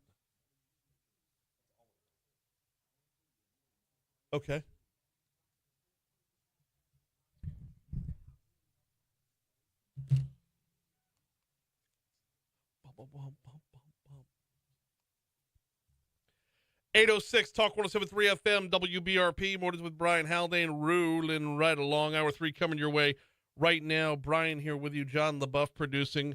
We got to get right to it because we got a busy third hour, y'all. We're talking a lot about the special session on tax reform that just ended. Jason DeCuir from Advantage Consulting will be on our next segment. Also this hour, Congressman Troy Carter, a little DC Current presented by the Louisiana Association of Business and Industry. That's coming up later on, but right now, let's get you to our Secretary of Economic Development. That would be Ms. Susan Bourgeois, who's on with us. Good morning. How are you? Welcome back. I'm well. Thank you, Brian. Happy to be here. Glad to have you on. All right. Your initial takeaways from the session were what? Great progress, right? Where we started was an incredibly heavy lift for this legislature and just really changing the way Louisiana does business, the way Louisiana, treats our tax policy. And so, 2.5 weeks in to end where we ended is such amazing progress for Louisiana. And I think it just continues to do what our mantra at LED is, which is position Louisiana to win. There were a number of different items on the call. Not all of them involved economic development, but I mean, some of them were about, picking taxes up to cover things that were going to be lost when personal and corporate income tax dropped. Does your office take a look at where, like, for example, those 41 services that were supposed to be added on there? Is this a win-win because those services weren't added on? Not really. It's not a win-lose. We worked really closely with Secretary Nelson from the beginning on what this policy in its entirety could look like. Mm-hmm. And those services and the way that the whole administration looked at it is really we looked at what was being taxed in other places. If you went to Mississippi, would you pay sales taxes for that? If you went to Alabama, would you pay sales taxes for that? What we really looked at is where's Louisiana the outlier? Because oftentimes, particularly in tax policy, if you're the only one doing it that way, it's probably not the right way to do it. So I don't think it's a win-win. I don't think it's a loss-loss. I think the legislature made a decision that was not something they were comfortable with at this point. Mm-hmm. But I don't think it would be harmful or damaging to Louisiana's position if in the future we readdress 1, 2, 3 of those issues.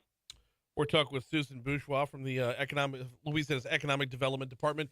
Okay, Susan, got to ask you, lowering the tax burden is about lowering the cost of doing business. So how much was that affected within this session? How much have we lowered the cost of doing business? I think we have lowered the cost of doing business for businesses, but there's another piece of that is, I don't want to say equally important, but pretty close, and that is simplifying the cost of simplifying doing business in Louisiana. Us having a franchise tax, it's an incredibly uncompetitive tax as it relates to business and industry, and we were one of the few states left that had it. So eliminating the franchise tax was dramatic. So it's not just the cost that adjusted for corporations and businesses doing existing in Louisiana. It is that we removed that barrier for that. We removed that barrier for additional investment in Louisiana. So lowering the tax rate overall on corporations and businesses is significant. Of course, that's important. But simplifying how they pay taxes and positioning Louisiana to be much more competitive, because it's not just to bring new business and industry into the state. It's for the businesses and industry here, for them to keep more money, to be able to reinvest in their businesses. At the end of the day means that's more jobs they can create. And we have to be attractive for reinvestment, not just new investment. We moved from the bottom 10 to the top half of the Tax Foundation's annual state business tax climate index. Is the top half enough to get you to free you up to go out and sell? Here's what's the most important piece of that to me, Brian, is that what I have been saying since I got the opportunity to begin this journey in this job is that Louisiana needed the ability to change the narrative, right? We needed a sweeping ability to change the narrative about the Louisiana opportunity, right? The opportunity that businesses have to come here and be successful, but the opportunities that our kids have to stay here, get trained, get a good education, and get a good job, right? And so what this does for us is that is a dramatic transformation in the narrative change, because at the end of the day, Louisiana has a lot of the fundamentals we need to win projects and to win investment and to win prosperity and growth. The narrative change helps dramatically. And I would argue, and I think you've heard this a lot out of the administration and even the legislature, we're not done yet, right? This is wonderful. This is great progress, and we're incredibly proud of it. And we haven't even signed the bills yet, right? But at the end of the day, I don't think anyone in this legislature and certainly this administration is going to rest and say, okay, now we're done. We'll pick up on the not being done part in a little bit, but it just the way you're spelling that out to me, it makes it sound like the good faith gesture of the legislature to show that they're working towards it, even though we're not at the finish line. Showing your work or them showing their work is half the battle. Yeah, I think it's more than half the battle. And, you know, what we hear from site consultants all over the country and other people that we compete with, you know, other states, is that, you know, man, if Louisiana, we always thought if Louisiana would just sort of get out of its own way, y'all would be unstoppable.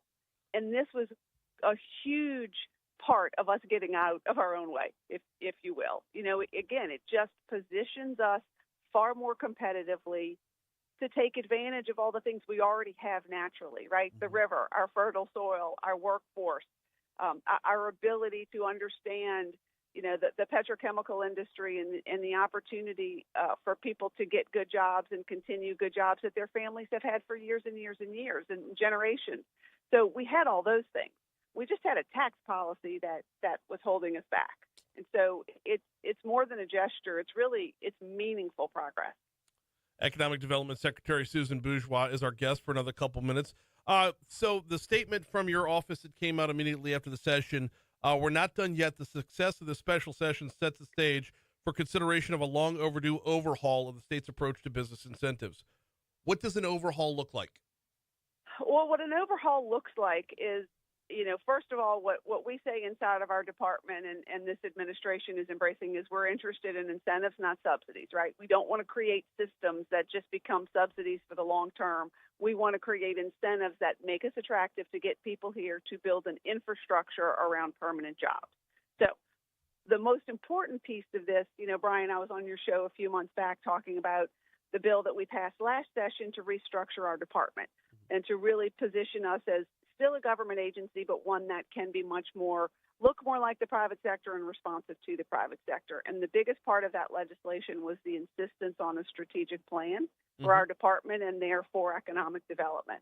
So the first thing we have to do is get that plan, which we expect to be complete by around February, right? And look at what this plan says. Here are Louisiana's opportunities for growth and prosperity. Shouldn't we look at developing incentives around what that plan says and not separate from what that plan says? And so that's our first step, is to make sure our incentives match our strategic plan. But the other piece is, again, you know, the nice way to say things is best practices. The practical way to say it is that we're sort of copying. You know, what are the states that are seeing tremendous growth and prosperity? What are they doing? And let's go mirror that. And there's some common threads there in the incentive world. And so we're looking at those. So what you can expect to see next session is something that couples what our strategic plan says we need to be focusing on and going after and what the other states that are winning are doing. And it will be a marriage of those two things.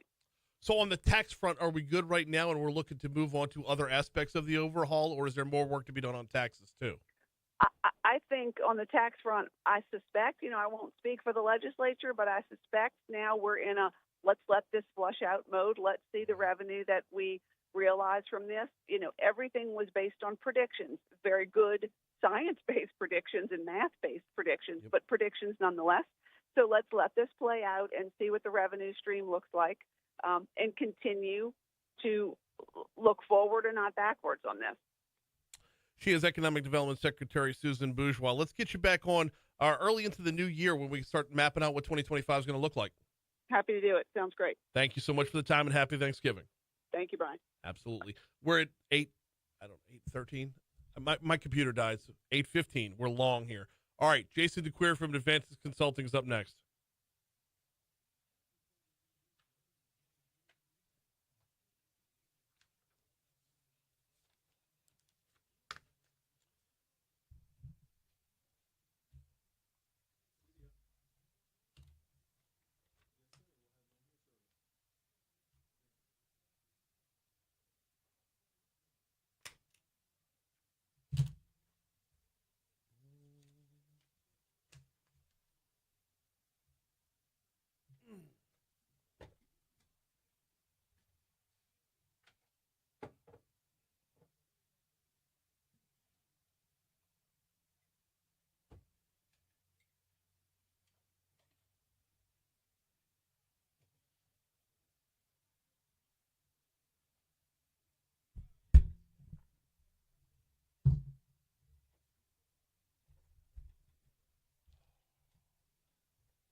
I don't think it's the Pink Flamingo Championship. I think it's Baja Mar is what they called it. By the way, my computer's like officially dead, so that's awesome. Bo's gonna get me a new battery.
Let's effing go. Keep it going.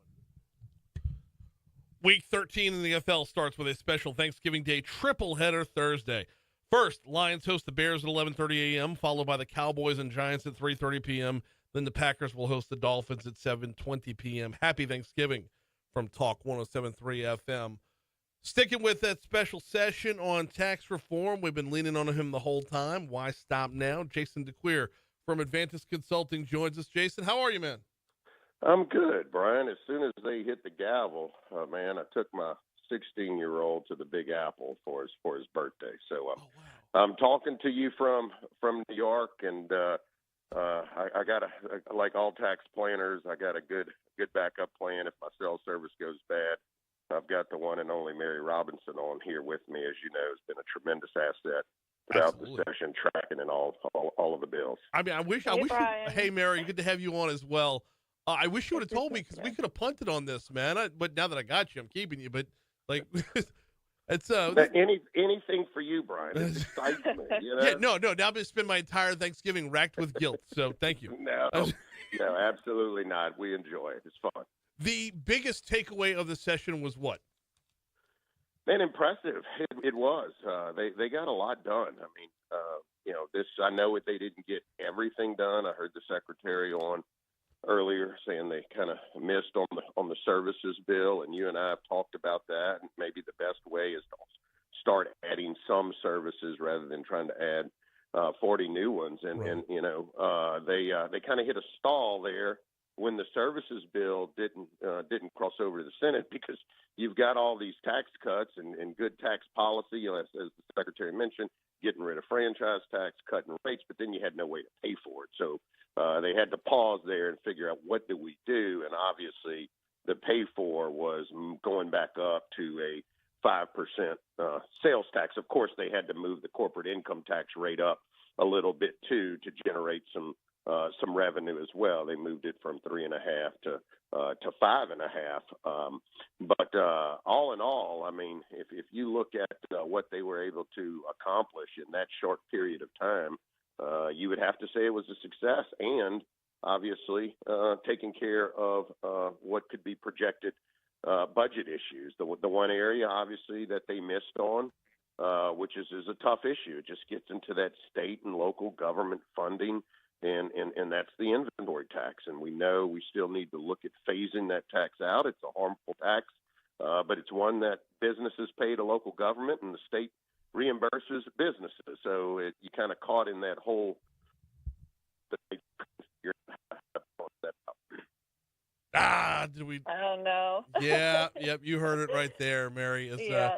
Hopefully Yeah. he's still on. But pick up right where he left off with that one. At least now, though, it's not up to the state; it's up to the locality to decide if they want the business, if they want to charge that inventory tax. Yeah, Yeah. that's right. Hey, he's Okay. back. There he is. Okay. Yeah, Sorry. your Okay. cell phone betrayed you for a hot minute right there. Okay. Well, that area they missed on the inventory tax, but you're right. The Article 7 piece of this, HB 7, rewrites the Constitution, and it does allow for parishes to begin to phase out the inventory tax if they so choose.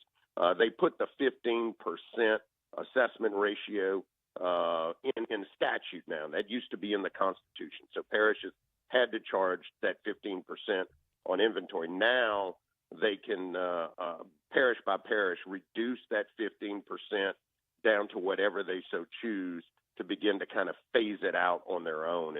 And look, I think people are hopeful that parishes will look around. I think they got so close this time, and they see the legislature with a lot of movement, that perhaps if they don't start really evaluating this, the legislature may do it for them. And then obviously on the flip side of the coin, the inventory tax credit will be going away. Right. It'll be sunsetting in 2026, and I do think that's going to force businesses to start pushing back on how local governments value some of their assets in each of the parishes. So I think the parishes are really going to have to take a close look at this, and hopefully we get there. We need to eliminate that bad tax. No, 100% agree. And if you want the business there, having that inventory tax on top of everything else is just a disincentive from jump. From a recruiting perspective or a business recruiting perspective, it just feels very, very regressive. Yeah, look, we did some research around the country. Very few states tax it, and one of the things is most states have some sort of exemption, not even a credit, but some sort of exemption from the tax, particularly if those goods are going to be entering into interstate commerce shortly after they're produced or after they're stored. It's a bad tax policy to try to put a property tax on goods that are kind of moving through the stream of commerce, particularly between states and within the world and country. Let's talk about those services for just a minute. I do want to get to the constitutional amendment before it's all said and done. Those services, how many of them, of the 41 that were in there, do you think are going to be revisited in an upcoming session? Because one of the things the governor talked about was, quote unquote, broadening the base here, having more skin in the game, or as I've dubbed it, the opening more avenues of revenue, or the Omar plan, as it were. The services, how many think are going to be revisited in the next legislative session? Yeah, well, a couple of things. Keep in mind, the governor wanted to broaden the base, and he did. He got rid of many sales tax exemptions. Mm-hmm. That broadens the base. He is also now taxing digital products and goods, and that broadens the base. So the third element is where they struggled a little bit on the services. Again, my guess is when they revisit this, let's try not to put them all on there. Go so broad at one time.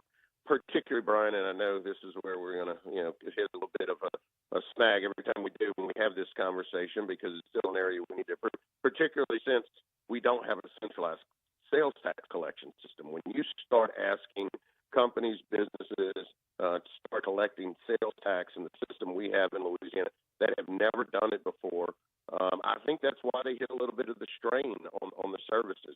One of the things they talked about is, let's get this plan done first, and then the next step will be moving to centralized sales tax. So I really hope that they did that they do that. I know the secretary was on earlier. I missed the tail end of it. She was talking about things we need to do in the future. Mm-hmm. But I do hope that is one of the things that they are looking at going into this fiscal, is centralizing our sales tax, repealing the inventory. And then, of course, I know the secretary wants to, I'm talking about Secretary Bourgeois, wants to revamp and modernize some of our state programs to attract businesses here. So there's still some things that need to be done, but I think if we can get our system to a much easier way to collect sales tax, there'll be less strain on those that will now be a part of that base. We're talking with Jason DeCuir from Advantis Consulting about the recently concluded special session on tax reform. All right, let's pivot over to that and yes, I completely agree. Centralized sales tax needs to be shouted from the rooftops at every turn, to be sure. Let's talk about that constitutional amendment that's going to rewrite certain portions of the budget and tax sections of the Constitution. Do we have not even a rough draft yet, but just a rough outlook of what that's going to look like? Yeah, so the main pieces, and again, just for everybody's kind of knowledge here, Article 7 is where the tax provisions are primarily housed in our state constitution. So they needed to go in there. You know, the Constitution's been somewhat of a hurdle for broad tax policy. So a couple things. On the personal income tax, they're going to go in and double the standard deduction and increase it for senior citizens. They're moving many of the property tax provisions out of the Constitution and into statute to give local governments a little bit more autonomy on property tax revenue, which is all local government revenue. And then, obviously, as you mentioned on the budget side, it did the combination of some funds, primarily the Revenue Stabilization Fund and the Rainy Day Fund. So those two were combined to free up some general fund revenue. And then it put an interesting provision into law that it would now require a 2/3 vote in order to enact any new exemptions, credits, deductions, etc. Right now, under current law, it's just a simple majority to enact new exemptions, credits, deductions. I think the thought there was that they spent so much time trying to eliminate many of these that they want to make it very difficult to put it back into law so that they don't just kind of start over from where they are today. So those are the main tenets, but I think the ballot language is written very favorably, so I think there'll be a lot of momentum to pass it.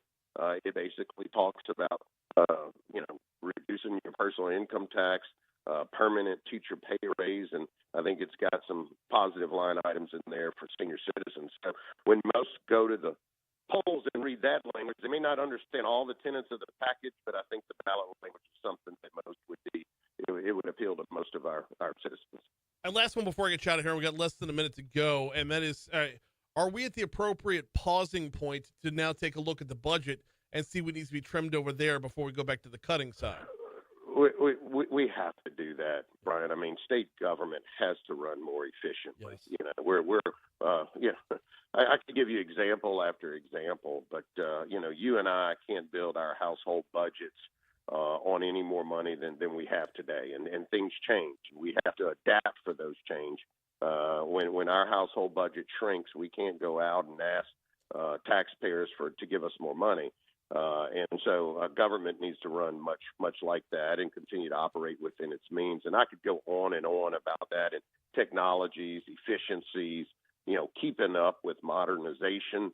Having served in a State Department, I can tell you there are a lot of efficiencies to be had, and I think they owe it to the people of the state that if they're asking us to pay a certain amount in taxes, that they run leaner as well. Absolutely. He is Jason DeCuir from Advantis Consulting. Jason, I'll let you get back to the. Oh wait, I completely forgot. It's Thanksgiving week. Are you up there for the parade? No, Brian. I came up here like I said. I'm getting out of here before the real madness. I was able to take my two boys around Times Square and do a bunch of just the traditional Statue of Liberty, Empire State Building, skiing, and Rockefeller.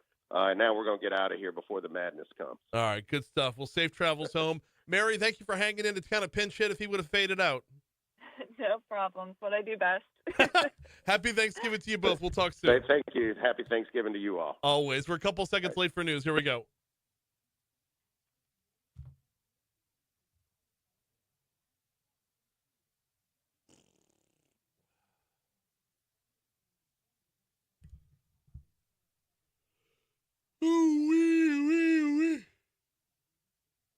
Scusi.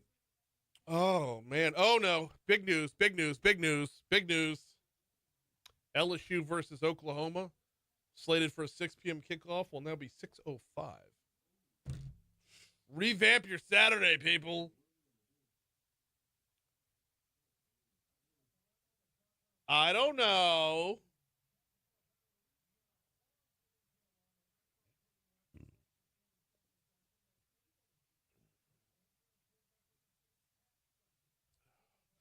Guys, I appreciate y'all hanging in over there on Facebook. It makes it hard to play along when I have to have a clock up in front of me.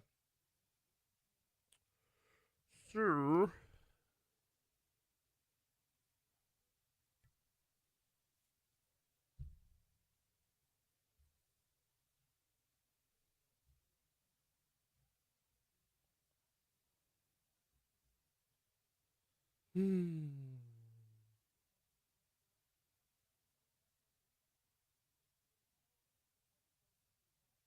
Oh, shit.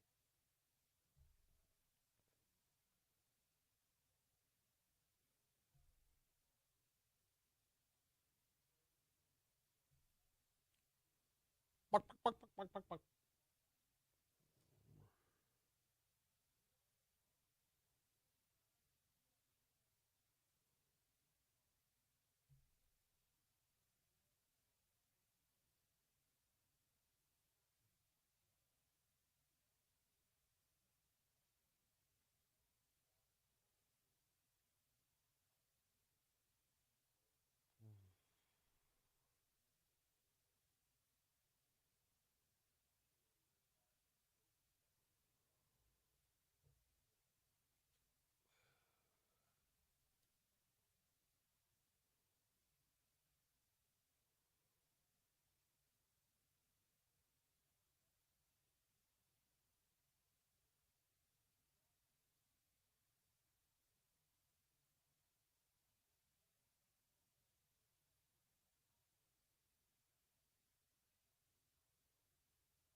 Oh.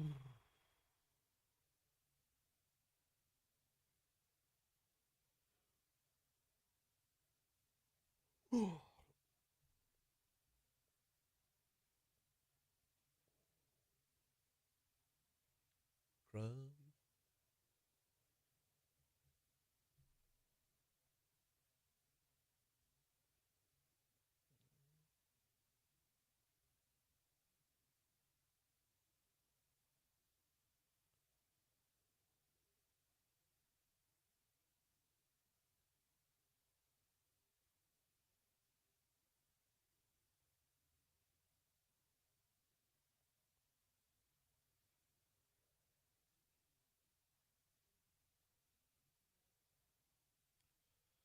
Galen says, music to my ears. Copy others' success.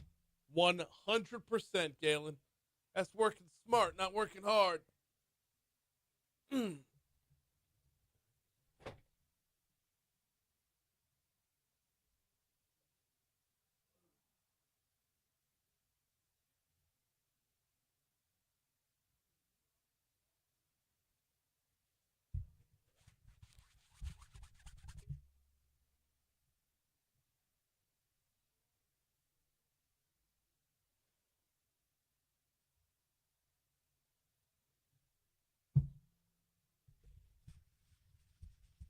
Let me know when we're on our last spot so I can stop doing this. There's this buildup of coffee and funk. Well, this is the only microphone that gets used. I'm sure some of the funk is my own.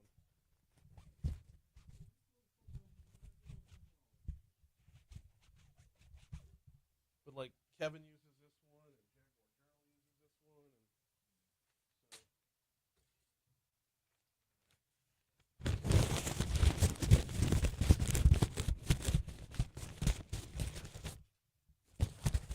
Sounds so much clearer now.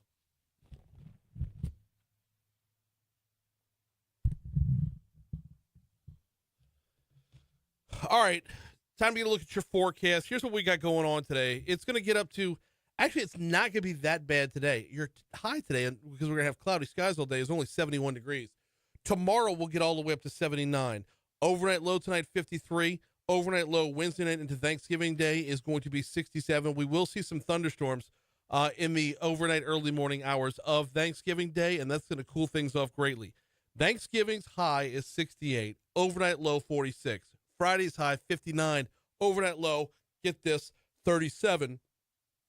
We'll top out at 60 on game day Saturday when Oklahoma comes to town. And as far as when those storms are going to roll through for Thanksgiving Day that's bringing the cold front, as of right now, it does look like it's going to be the wee hours of the morning, like 3 a.m. to 6 a.m. is when it should be at its worst. But bear in mind, we're still 48 hours, less than 48 hours away from that, so it could move before we get there. Right now, we're cloudy and 63 in downtown Baton Rouge.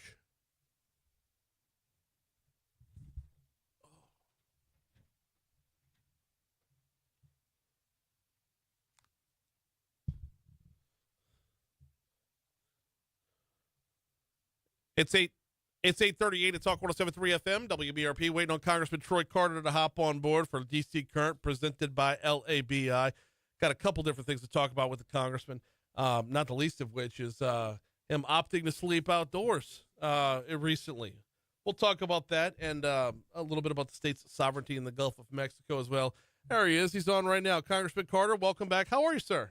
I am doing well. How are you? Man, I'm counting it down to Thanksgiving, man. We got one more show this week, then I'm clocking out for a couple days. I hope you're going to be able to enjoy the holiday as well. And I am brining my turkeys and getting ready to deep fry them. I'll make a big pot of gumbo. I'm going to chill at home with the family and watch a little football. Chicken and sausage or seafood? I'm going to do chicken and sausage this year. Okay. Do chicken and sausage for Thanksgiving and seafood for Christmas. Ah, I like it. I like it. I like it.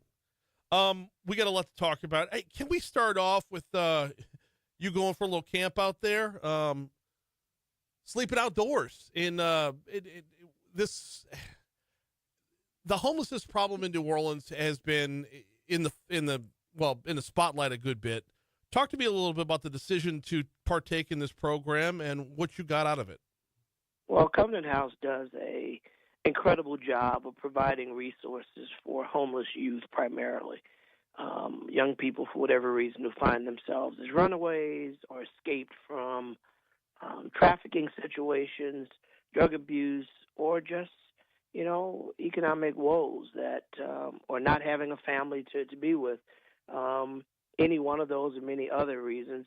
But Covenant House does an incredible job of providing resources for these young people. We know statistically that the rise of women and children who are homeless in our country is increasing.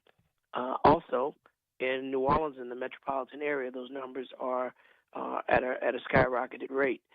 So giving attention to the plight of people who are forced to sleep on the street, who find themselves unhoused, was the mission of Covenant House. So I and a bunch of other well-intended volunteers took to the streets, literally, and slept on the street on Rampart Street outside of the Covenant House, on the street, on the hard concrete, to make a point to bring attention to this real issue of homelessness and the need for resources. As a result of that, I think they raised nearly $300,000 to go toward their efforts, and also to bring attention that this is a real issue, that, the notion that some would say, oh, you're a bum, get a job, you're sleeping on the street, is really an unfair characterization. People on the street for a number of reasons, many of which have mental issues, some of which are military men and women who have suffered and served for us abroad, who now find themselves in a situation of being without a home, are young people. So it was the coldest night of the year.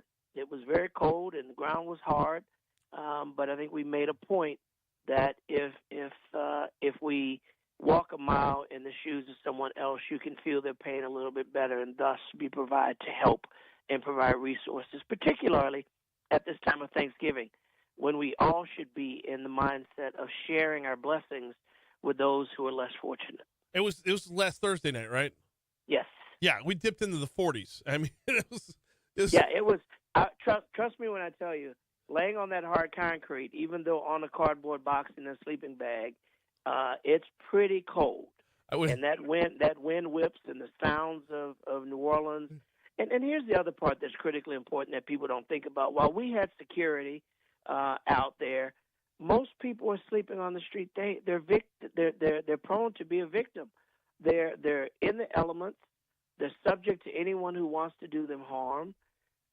So, we have to do a better job at providing resources for people who find themselves in a situation, particularly when many of them have very legitimate reasons for their situation, whether it's economic opportunities that have failed, mental health, substance abuse, or whatever issues that may be out there. This is America, man. We're the richest in the world. No one should go to bed hungry, and no one should have to sleep on the street. Yeah, it's 100% to be sure, and especially when you factor in that military aspect of this, and it's just Congressman, it's just the disconnectedness that I think hits home the most. Is that when you see those who are out on the street, and I was talking about this in our first hour, Jeff Crouere, as they're having these sweeps to get the homelessness into, or just off the streets of the French Quarter, out of the streets of the CBD. Well, but the sweeps are not to get them off the street. The sweeps is just to get them out of sight, and that's where the problem comes in. And okay, that's exactly where I was going with that. Is if you're rounding everybody up, why not connect? If you're rounding everybody up, why not put them in touch with family members? Why not, try and diagnose what the problem actually is? Yeah, and that's my point exactly. Let's not understand that tourists and people don't want to see the unsightliness, the pain of homelessness. No one does, particularly those people that are out there. But instead of just hiding them and tucking them into another part of the corner where tourists can't see them, we should redouble our efforts to find them homes, to find them treatment, to get them the needed resources. Sweeping them to another corner where no one can see them during the Super Bowl or Taylor Swift or some high-profile area, that's not the answer. That's a Band-Aid on a gunshot wound. The real answer is finding resources, economic opportunities, homes, and health care. Those are the things that's going to fix people that find themselves in this unfortunate situation. And as I often say, I'm a prayerful man, and I say, but for the grace of God, it could be any of us in that situation. Katrina showed us that miss a paycheck or two and see how quickly this could happen to you. We're talking with Congressman Troy Carter. This is D.C. Current, presented by the Louisiana Association of Business and Industry. They're your state's Chamber of Commerce. You can learn more at labi.org. All right, Congressman, let's get back to some of the business at hand. You and Congressman Graves teaming up for the Offshore Parity Act. What is it?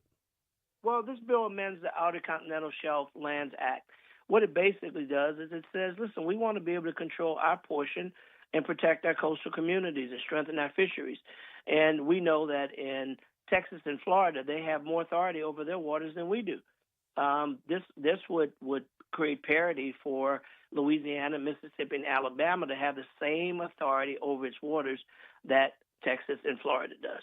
Plain and simple. Louisiana's offshore boundaries are now one marine league, which is roughly 3 nautical miles, while Texas and Florida have authority over 3 leagues from their coast and 9 nautical miles.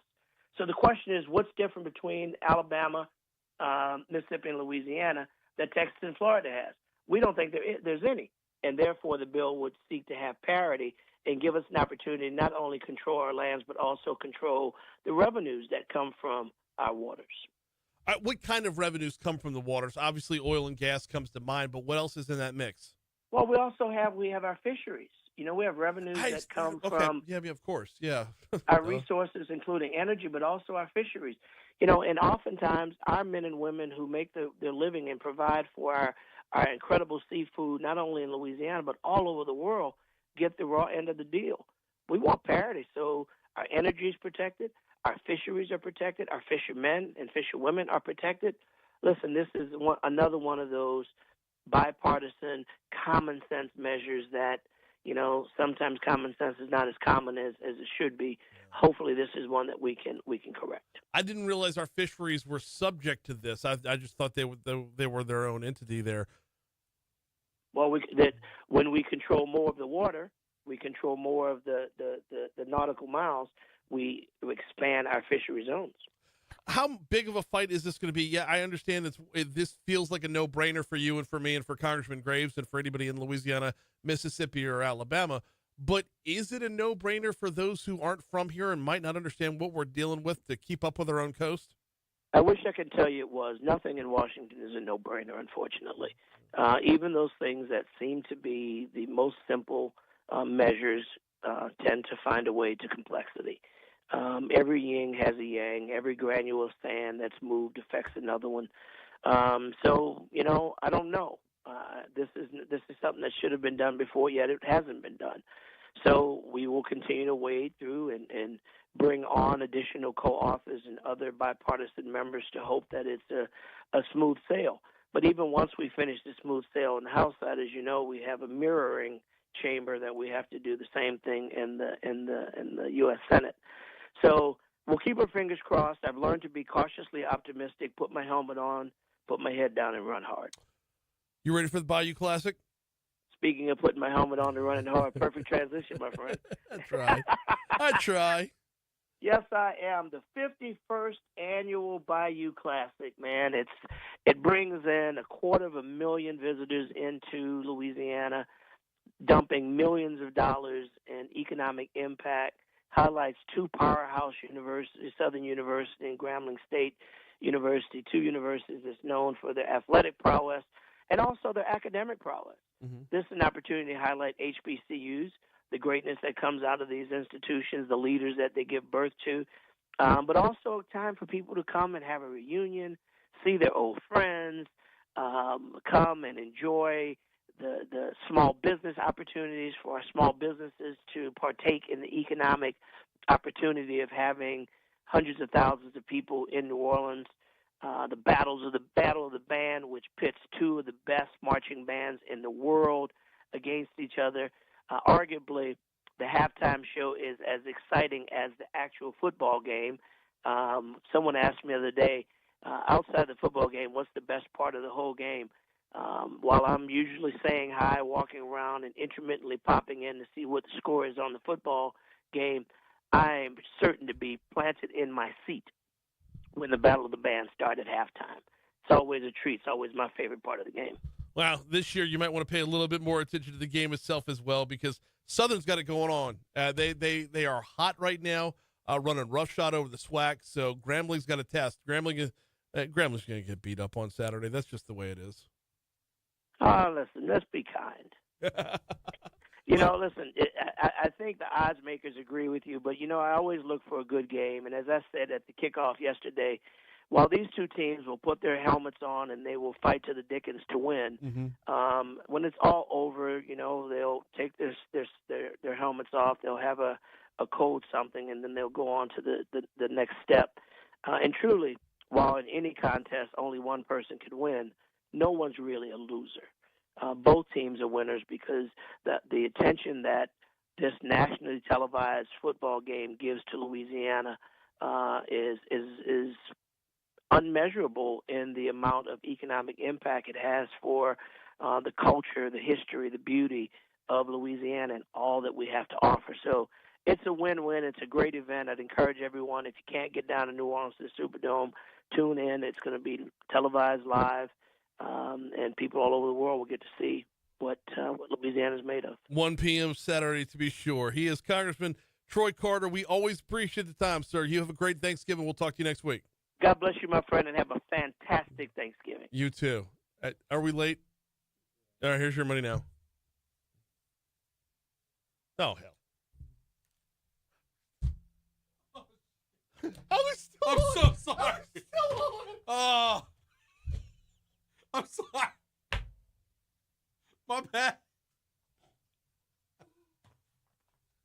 My bad. Actually, it sounded great. It was like my car. I said, are we late? Right. Your money now. And she says, and that's your money now. And I said, oh, hell. Somebody right now is like. Somebody spat their coffee all over their windshield with that. The timing of I couldn't have timed that better if I had a bad clock. Bad production on my side. If I had a clock in front of me, I couldn't have timed that any better. Are we late? let's get to your money now. This is your money now. Oh, hell.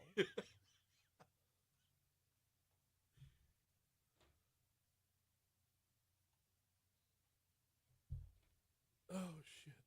Congressman Troy Carter, though, man, no matter what you leave him with, no matter what it is, it's like, you know what? We're all winners, Brian. The fact that No, for the whole weekend, sure. Fine. Everybody's going to drive down like Thursday evening after they're all done with their food and whatnot, after everybody's done with the Thanksgiving spread. Everybody will drive down, and everybody's a winner on Thursday night, and everybody's a winner on Friday. But between 1 and 4 p.m., 1 and 5 p.m. on Saturday, the Southern Jaguars are going to whip a little ass. I mean, that's just what it is. And by the way, Congressman, Grambling isn't in the 2nd District. Let Cleo worry about kissing their ass.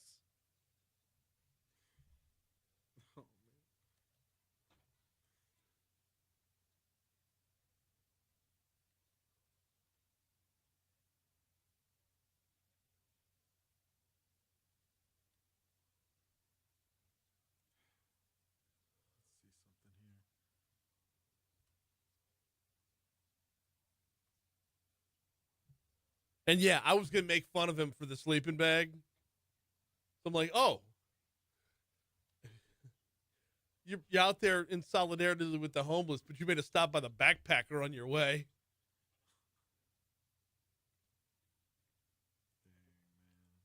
A lot of homeless repping that North Face. But hey, I'll tell you this though.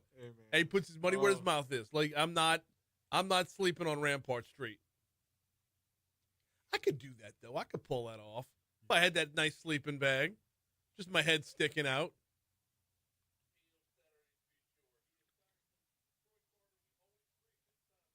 Leave it queued up. I won't play that.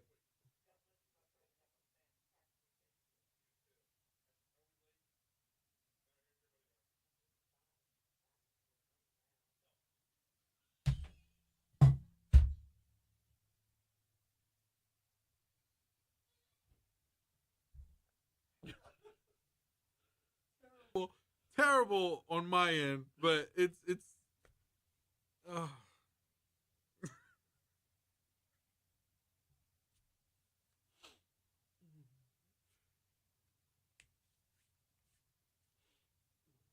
little happy mistake, a little Bob Ross happy mistake. Jeez, criminies.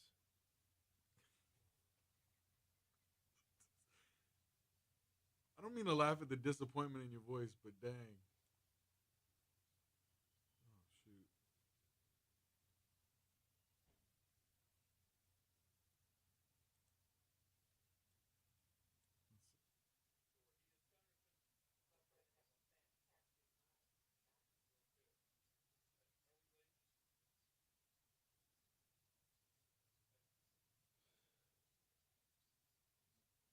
No, don't worry about it. It's better that it happened.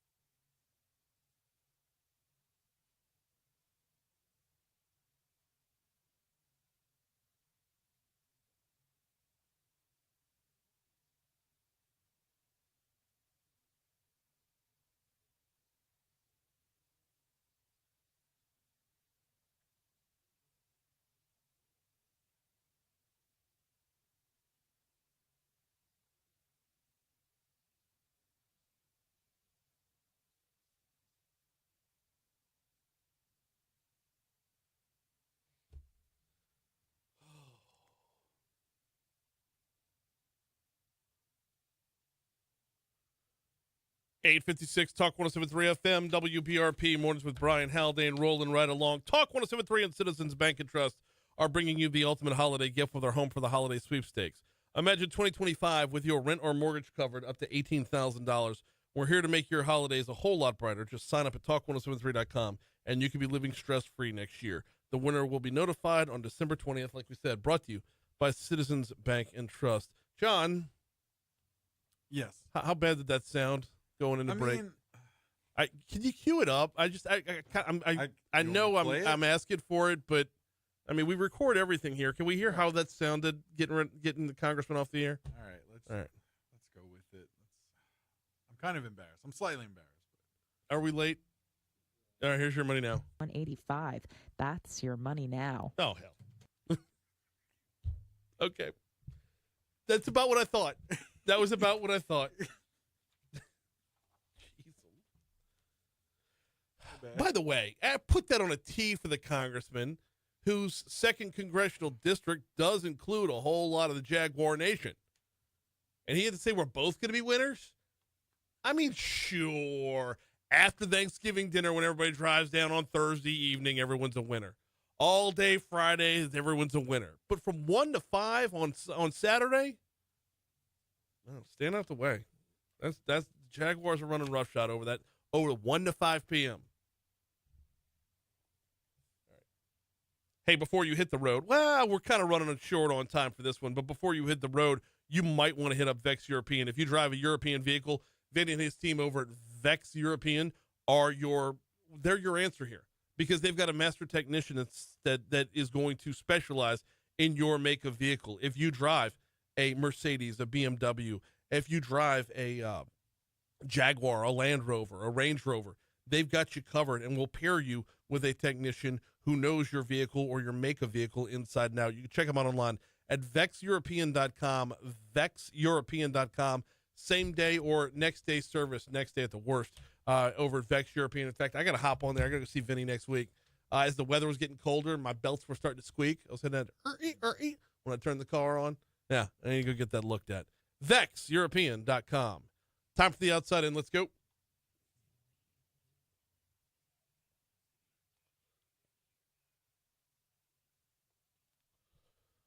All right, so we've got some work being done on the Intracoastal Bridge in West Baton Rouge Parish. That's where we're going to start off.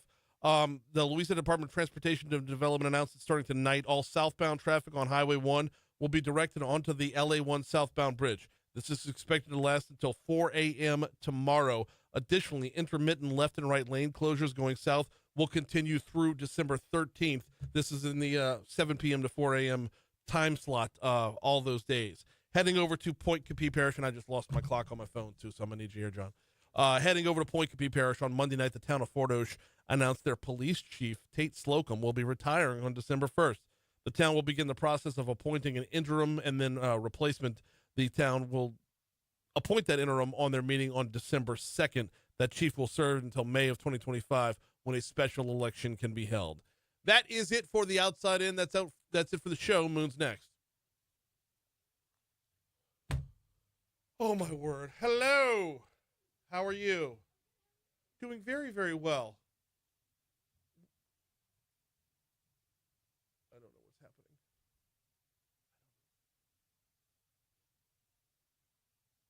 All right. Facebook, I got to get up to a meeting on 4. Hey, if you know that somebody that wants to advertise and buy the sponsorship package for Washington Mardi Gras, there are still 2 slots available. I keep forgetting to bring this up on the air. Unbelievably popular advertising package. It's all kinds of value here. And if you happen to be going to Washington Mardi Gras, you get 2 segments on the show. Anyway, hit me up via email, brian.haldan@guaranteemedia.com, or any of the social media outlets. I'll be happy to respond. But, yeah, we got 2 left, so I figured I'd offer them up. We'll see y'all tomorrow. I've never done that before. I've never offered that up on